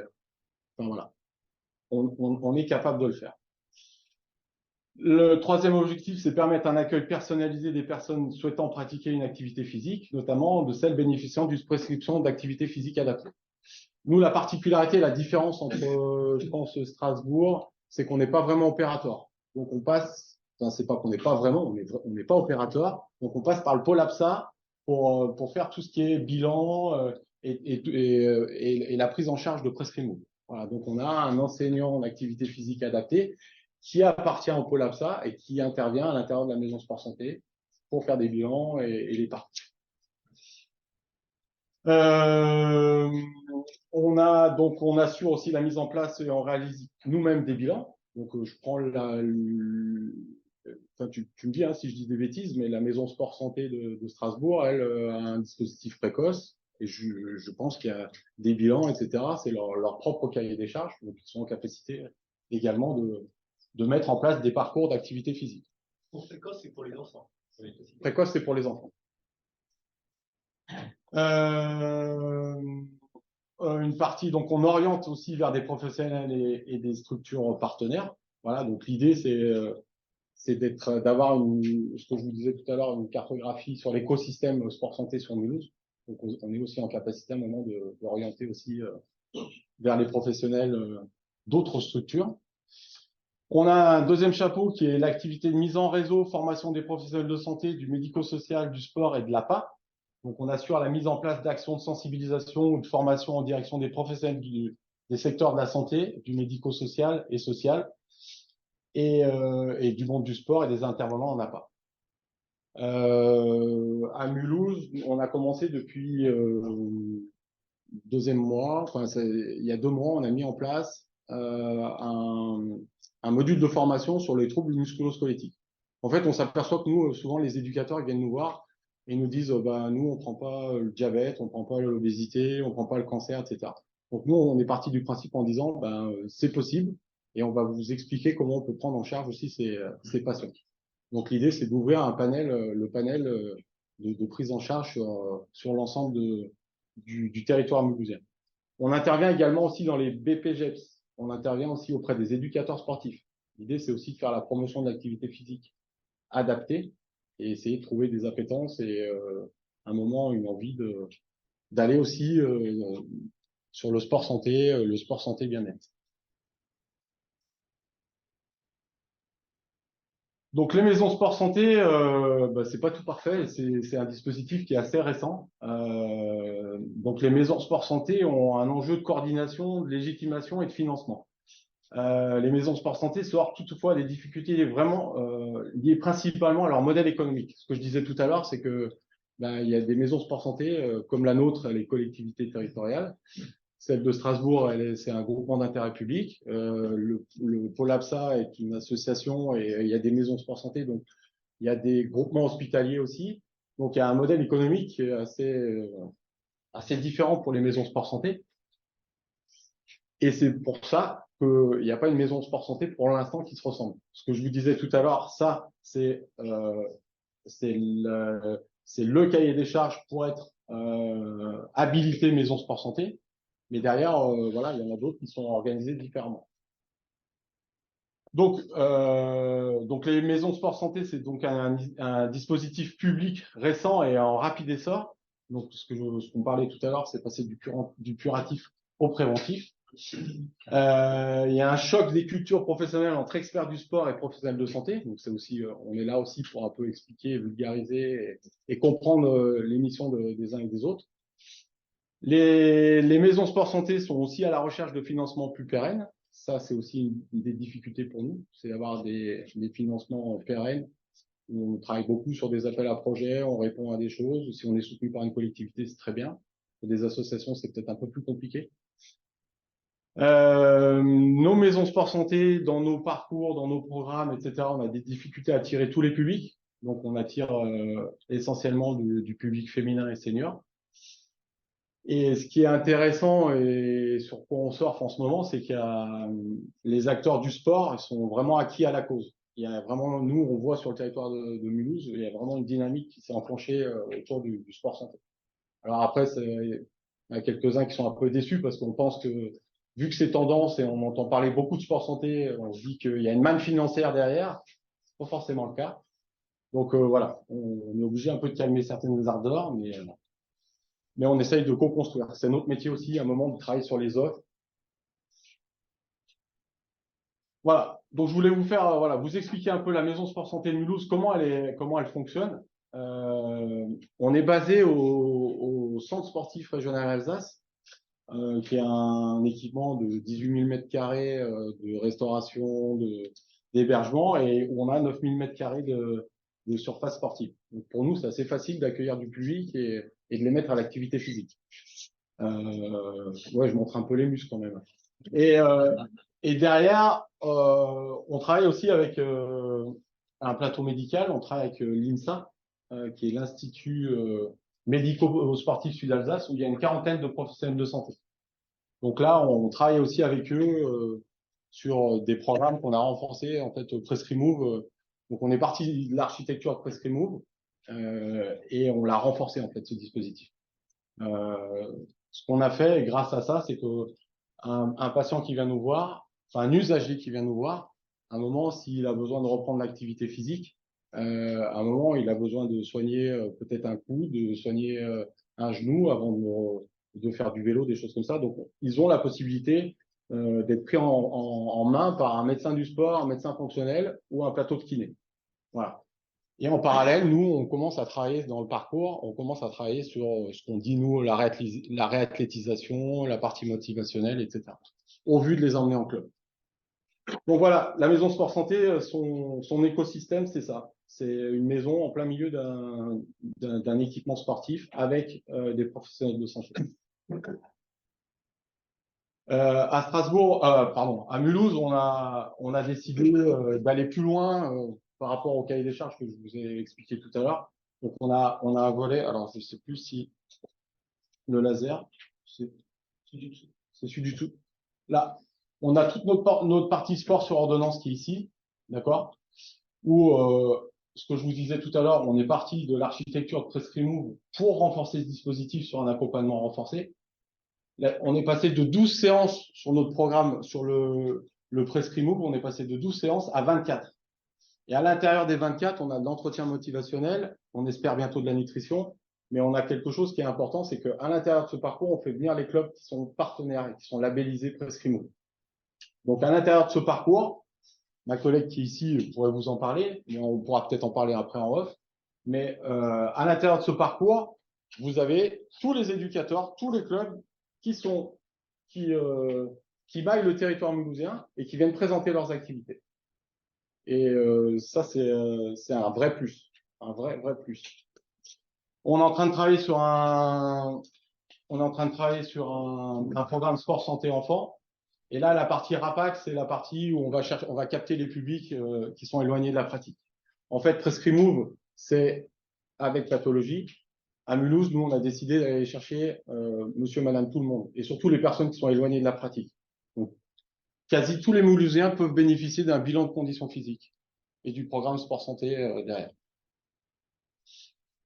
On est aussi en train de travailler sur les enjeux RH au sein de la collectivité, comment faire bouger les agents, etc., etc. On est en train de mettre en place un programme d'évaluation de la condition physique, donc lutter contre la sédentarité chez les enfants dans le milieu scolaire. On travaille également à déployer la maison sport santé sur tout Mulhouse.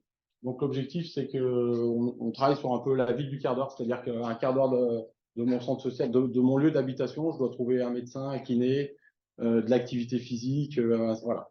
Donc on est parti sur ce principe-là. On travaille également avec tous ceux qui fabriquent la ville. Donc on essaye de rentrer dans les projets d'urbanisation, enfin dans tous les projets où à un moment on peut rendre la ville active. Donc ça, c'est aussi une des missions de la maison sport santé. Le gros morceau aussi, c'est que voilà, donc c'est bien beau, il faut faire de l'activité physique, mais avec qui? Donc nous, l'objectif aussi, c'est de mobiliser le monde du sport. Un des gros avantages de la maison sport santé de Mulhouse, c'est qu'elle appartient au service des sports, mais il y a un lien transversal avec le service santé senior et handicap. Donc, on a sur la partie sport santé, en fait, on a l'expertise du service des sports et l'expertise du service santé senior handicap, qui font un bon mélange et les choses fonctionnent plutôt bien dans ce sens-là. Ce que je vous disais tout à l'heure, toujours, on est un lieu d'accueil, d'infos et de ressources. On est en train de déployer un outil numérique aussi pour cartographier plus finement l'offre sur le territoire de Mulhouse. Et ce que je vous disais aussi tout à l'heure sur la formation. Voilà. Donc voilà un petit peu le projet mulhousien, comment nous on se déploie et comment on voit l'écosystème sport santé à Mulhouse. Voilà. Je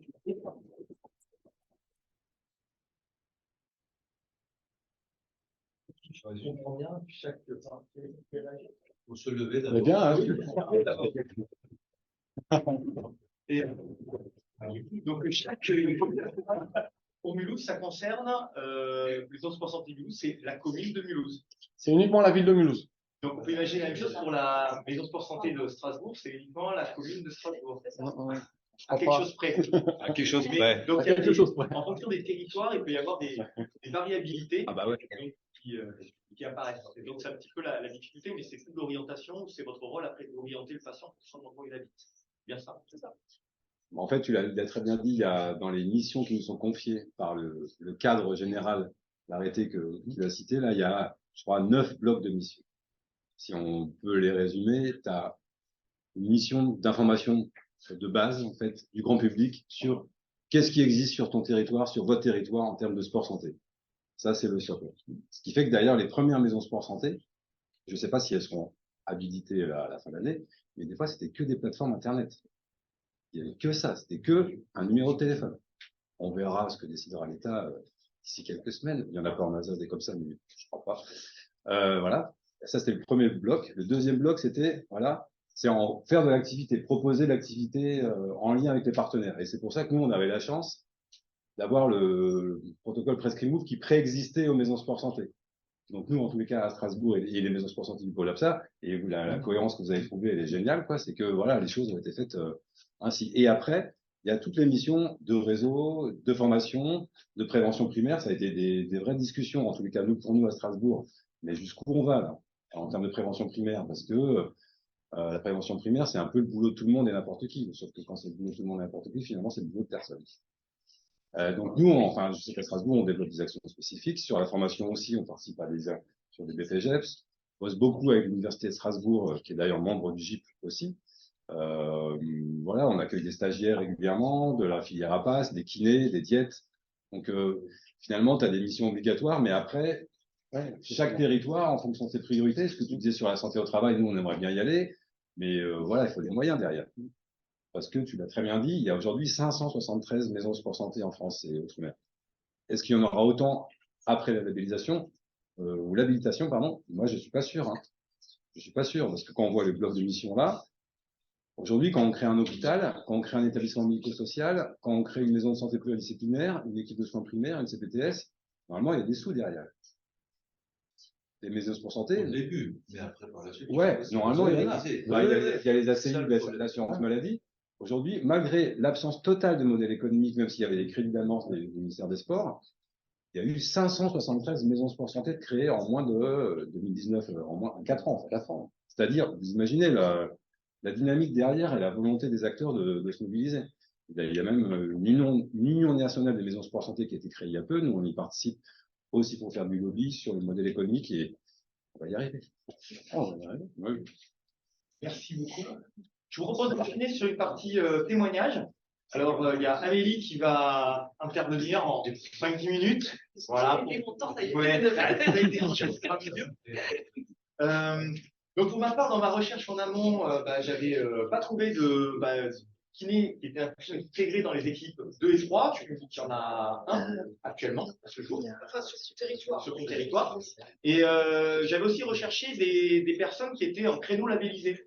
Donc après dernière, j'ai échangé avec 2 personnes qui n'ont pas pu venir ce soir, enfin 2 kinés qui ont des créneaux labellisés, qui faisaient essentiellement une formation Pilates à la base, qui recevaient déjà des patients, qui ont voulu en profiter après derrière pour ouvrir et accueillir d'autres personnes. Donc voilà, on va en rediscuter après, une fois qu'Amélie aura va nous parler des qu'est-ce qu'on fait pendant ce bilan et qu'est-ce qu'on fait pendant. Voilà. Bonjour à tous.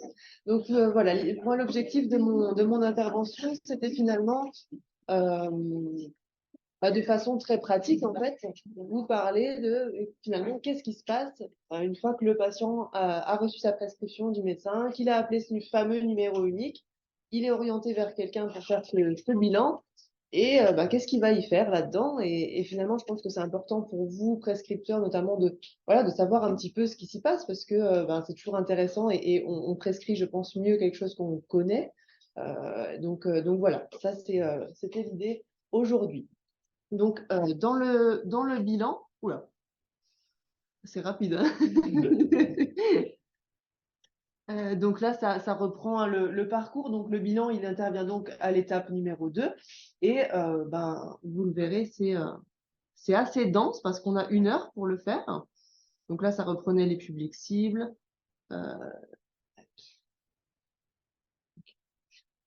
Donc, ce bilan, il correspond on va dire, plutôt 2 étapes.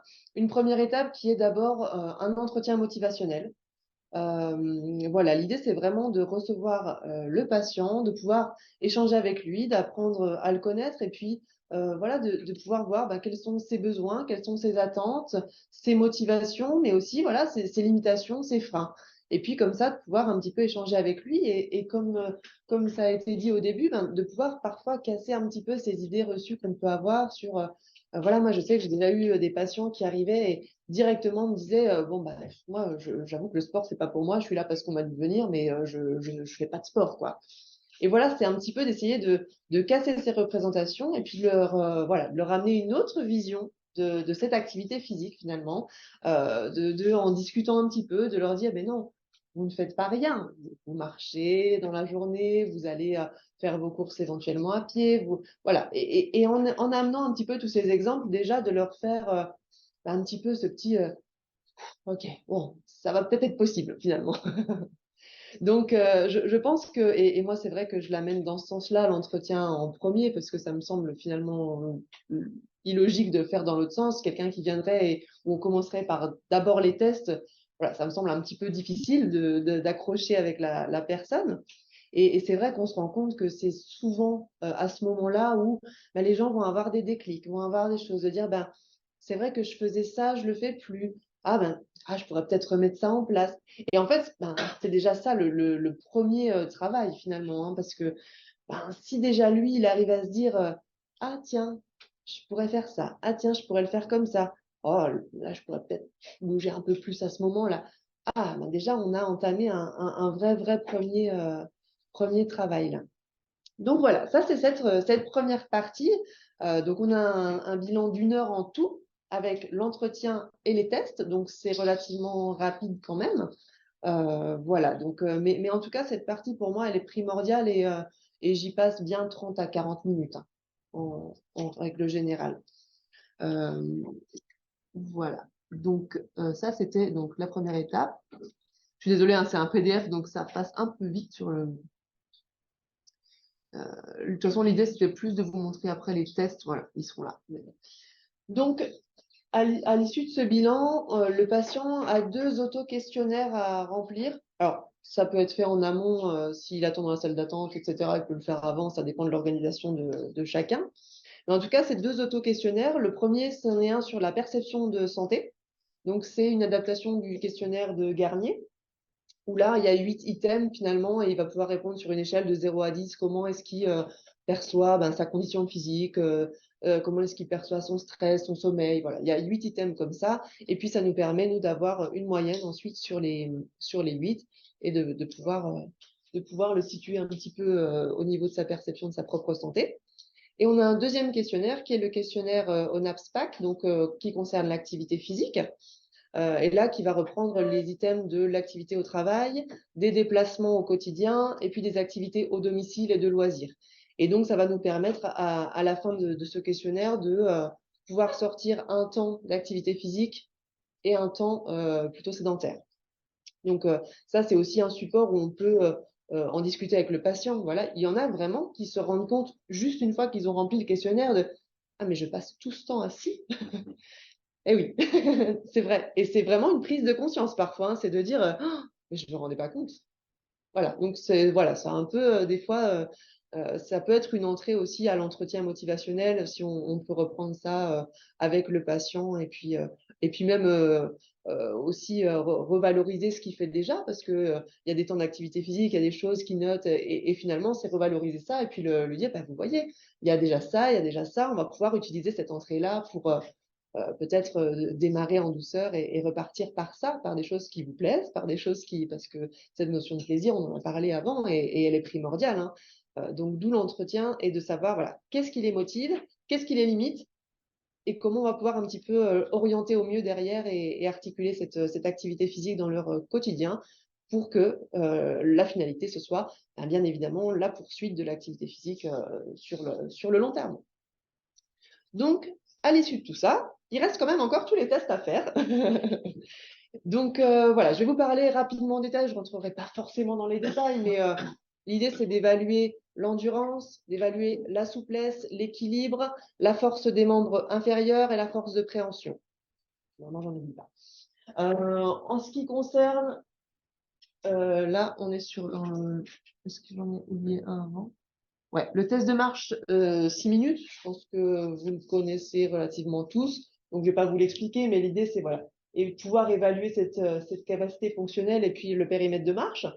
Alors, quand on fait nos bilans, on n'a pas toujours 30 mètres dans nos bureaux pour pouvoir faire ce test-là. Donc, il y a un deuxième test qui est faisable pour évaluer cette endurance et cette capacité fonctionnelle, c'est le test de 2 minutes de montée de genoux. Donc, c'est vrai que moi, c'est celui que je fais tout le temps parce que finalement, ben, dans un bureau, ça peut être fait, c'est très pratique. On n'a pas besoin d'avoir un couloir interminable. Donc, finalement, pendant 2 minutes, le patient va devoir monter les genoux, voilà, entre la rotule et le bassin. S'il n'y est plus, ben, finalement, on va devoir arrêter le test jusqu'à ce qu'il puisse, si les 2 minutes ne sont pas terminées, reprendre. Et on va compter le nombre de fois où il monte le genou droit. Sur 2 minutes, voilà, l'idée c'est qu'il tienne cette cadence, qu'il en fasse le maximum possible. Et on va le répertorier dans son carnet, parce que ça, c'est un pass qui sera pour le patient, où on va retrouver tout ce qu'on va pouvoir dire au bilan initial sur cette petite page-là. Donc, c'est ce que je disais au début, hein, le projet du patient, les observations s'il a des douleurs, des choses. Donc, voilà, c'est vraiment dans apprendre à le connaître et puis à comment aussi il gère sa pathologie et comment, voilà, comment lui se sent par rapport à ça, ses freins, ses motivations. Et puis, on a toute la partie à la fin sur les tests où on va lui remplir, voilà, on va lui remplir, il a fait tant de montées de genoux, je mets une coche, et puis, quand on refera les bilans, parce qu'il y a derrière un encore ou 2 bilans en fonction du parcours qu'il fera, je vous les dirai après, et l'idée après, c'est de pouvoir pour lui d'avoir cette évolution. Le test de 2 minutes, c'est vraiment le plus significatif et c'est là où il y a le plus d'évolution entre le bilan initial et le bilan final en règle générale. Et c'est assez parlant de dire, ouais, en 2 minutes, vous avez monté 20 fois de plus les jambes, c'est énorme. Et parfois, les gens ne se rendent pas forcément compte des bienfaits, surtout quand ils font les 12 séances, voilà, ça prend 3-4 mois. Bon, ils vont se sentir globalement mieux, mais alors, il y en a qui vont dire, ouais, mais j'ai pas perdu de poids, je comprends pas. Oui, mais j'ai moins de douleur, c'est vrai que je marche plus facilement, c'est vrai que je suis moins soufflée quand je monte aux escaliers. Bon, c'est déjà pas mal quand même. et ils vont s'en rendre compte vraiment avec ces tests-là, de dire, ah en fait, j'ai progressé sur cet item-là, c'est chouette. Bon, voilà. Donc, il y a ce test des 2 minutes de montée de genoux. Ensuite, on a le test Up and Go. Le test Up and Go, donc c'est celui-ci. On commence assis dans un fauteuil, dans une chaise, et l'idée, ça va être de se lever, parcourir 3 mètres et revenir pour s'asseoir. Voilà, dans les référentiels, au-delà de 13,5 secondes, il y a un risque de chute plus élevé. Donc voilà, on va évoluer cet équilibre dynamique sur ce test-là. Le test de souplesse, très simple, hein, la flexion du tronc, et puis on va pouvoir évaluer voilà, la mobilité de toute la chaîne postérieure, des membres inf et du tronc. Ensuite, le test de force de préhension, on le fait avec le hand grip. Donc voilà, force max de préhension, main droite, main gauche. On pourra vous laisser des petits guides hein, si vous le voulez après, qui recensent tous les tests et puis leur référentiel en fonction de chaque test. Hein. Ensuite, le test des membres inférieurs, donc où on est assis sur une chaise, les bras croisés sur la poitrine. L'idée de faire du assis debout pendant 30 secondes et voilà, d'en faire le maximum possible. Donc là, on est vraiment uniquement sur la force des membres inf. Et puis, on vient terminer avec le test d'équilibre unipodal statique. Donc voilà, sur un pied, sur l'autre, et puis ensuite sur un pied, les yeux fermés, et pareil, l'autre pied, les yeux fermés. Beaucoup plus dur. Voilà.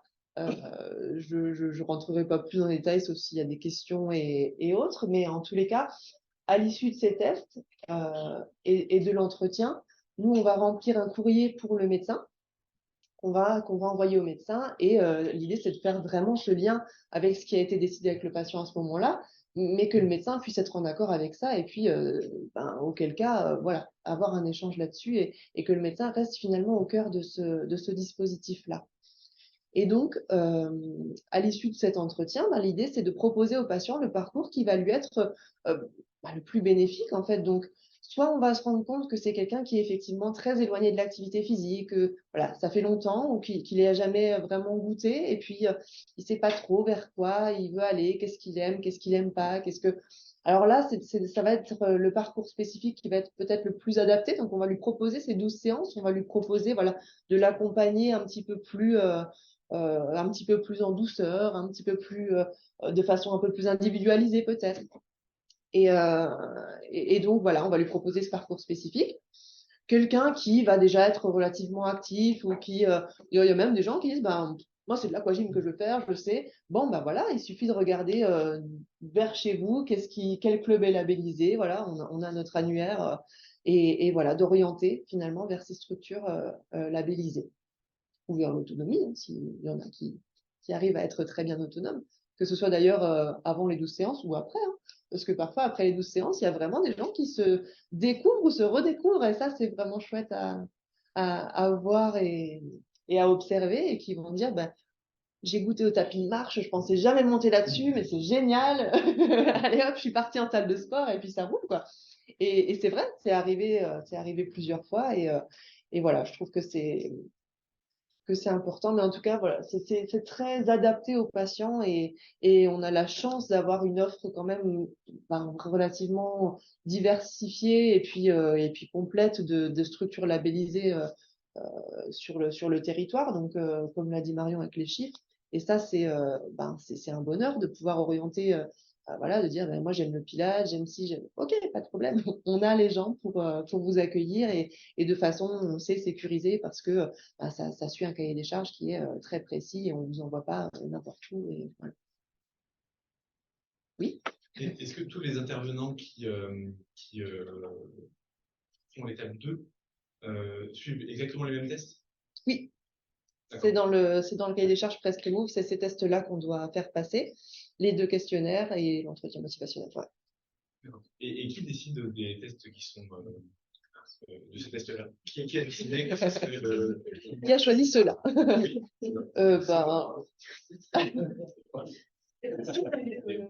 Ça a été une réflexion commune. Ouais, je pense.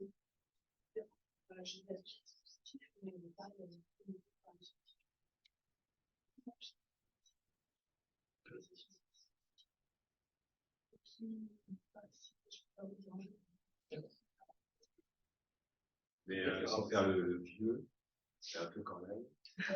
Je pense que quand le protocole Prescrimove est arrivé, donc batterie de test, voilà, il y a eu une discussion ARS, régime local, enfin tout le monde, enfin j'ai on regarde des tests qui étaient déjà plus ou moins pratiqués ici et là, pour voilà, se dire il faut une partie motivationnelle, une partie test d'activité physique. Et donc c'est ceux-là qui ont été retenus. Je vous passe quand même le détail sur les nouveaux sport santé sont arrivés, quels tests on prend. Ah, on va prendre les mêmes? Non, pas forcément tout de suite. Attendez-vous. Donc finalement, on a trouvé un commun accord. Mais il y a eu quand même. Donc là, voilà, c'est une chance qu'on a que partout dans le Grand Est, ces tests-là, voilà, ceux qui sont, je crois, scientifiquement éprouvés, sont appliqués partout. Voilà. Après, c'est vrai que les conditions des locaux font que le 6 minutes marche, on peut pas faire partout, voilà, mais voilà. Après, c'est sûr que la durée de l'entretien, c'est quoi qu'il a dit Marion? Normalement, c'est 1 heure. 1 heure, c'est ce qui nous est imposé par la RSE. Mais bon, c'est chaud quand même. Surtout que dans l'heure, il faudrait faire aussi le travail de courrier après, et le remplissage du carnet. Vous avez face à des personnes qui ont des difficultés sociales, psychologiques, et pour les questionnaires, parfois, qui n'arrivent pas à lire, alors il faut faire le questionnaire avec eux. Enfin, ça prend du temps. Le questionnaire au Notepack, il est long. Il est très très long. Et quand il faut prendre chaque item avec la personne, voilà, c'est pas toujours facile. 1 heure, c'est vrai qu'on déborde souvent. Déjà, nous, le test de marche de 6 minutes, ça nous prend un quart d'heure. Ben voilà, oui, c'est clair. Ça, c'est clair.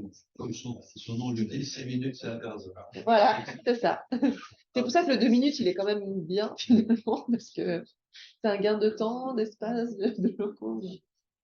J'ai une question aussi par rapport au courrier qu'on envoie au médecin. Est-ce qu'on envoie le courrier au médecin uniquement prescripteur ou est-ce qu'on envoie aux médecins qui suivent le patient dans sa globalité? Est-ce que les spécialistes le reçoivent aussi? Ou si c'est un spécialiste qui a prescrit, est-ce qu'on envoie aussi aux généralistes? En général, oui, c'est envoyé. Alors, en général, c'est au médecin qui a prescrit, mais ça peut être alors, à la demande du patient, moi, ça a déjà été aussi. Je l'ai envoyé à d'autres médecins. Et après, c'est vrai que le patient, lui, garde son passe. Donc ça, c'est aussi quelque chose qui peut montrer à aux personnes qui le suivent, aux professionnels de santé qui le suivent. Et c'est aussi, enfin, je pense que c'est un vrai outil. Et dedans, il y a plein de choses. Hein. Il peut vraiment se l'approprier à soi-même. Et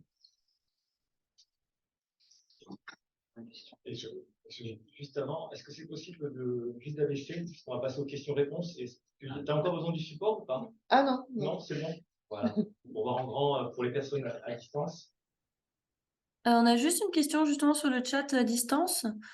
Est-il possible de s'engager dans le dispositif pour réaliser l'étape 2 sans proposer l'étape 3 et simplement en redirigeant pour justement les étapes 3 et 4?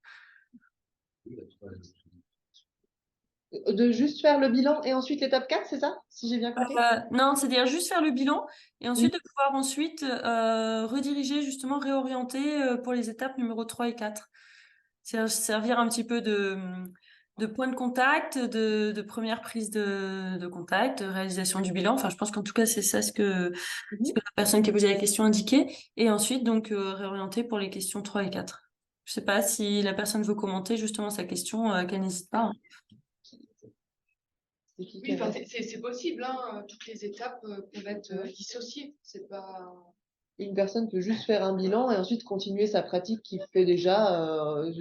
On a déjà eu des personnes qui étaient déjà en salle de sport, par exemple, mais qui pratiquent régulièrement, mais qui viennent faire le bilan parce que, pour l'une ou l'autre raison, peu importe, mais qui du coup n'ont pas besoin d'un suivi plus poussé que ça, ni d'aller en structure, ni des 12 séances.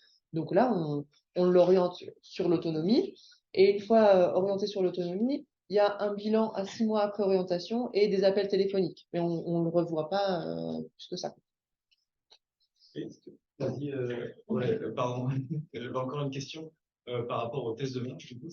Moi, par exemple, je travaille en service de pneumologie et ce qui m'intéresse beaucoup au test de marche, c'est d'estimer la désaturation du patient. Ouais. Et je pense que c'est aussi ce que ce que notre médecin aimerait savoir. Est-ce que le médecin peut mettre des remarques pour que vous mesuriez la saturation en oxygène du patient pré, post, 2 minutes après, ce genre de choses? Alors, dans le test de marche, de toute façon, c'est fait. On prend la saturation avant, saturation de fréquence cardiaque avant le test, à la fin du test, à 1 minute et à 2 minutes après le test. Donc ça, dans celui-là, il est systématiquement fait. On voit Comment? On voit la récupération.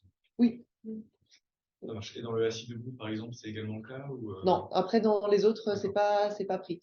Après, dans la prescription médicale, il y a la possibilité aux médecins de mettre, s'il y a des choses, des remarques, s'il y a des choses à faire, s'il y a, faut pas hésiter, en fait, hein, et nous, derrière, bien évidemment, on s'adapte c'est possible, en tout cas. Bien sûr. Si un patient avec une particularité, on peut... C'est pas compliqué à faire, en tout cas. Donc c'est possible. Merci.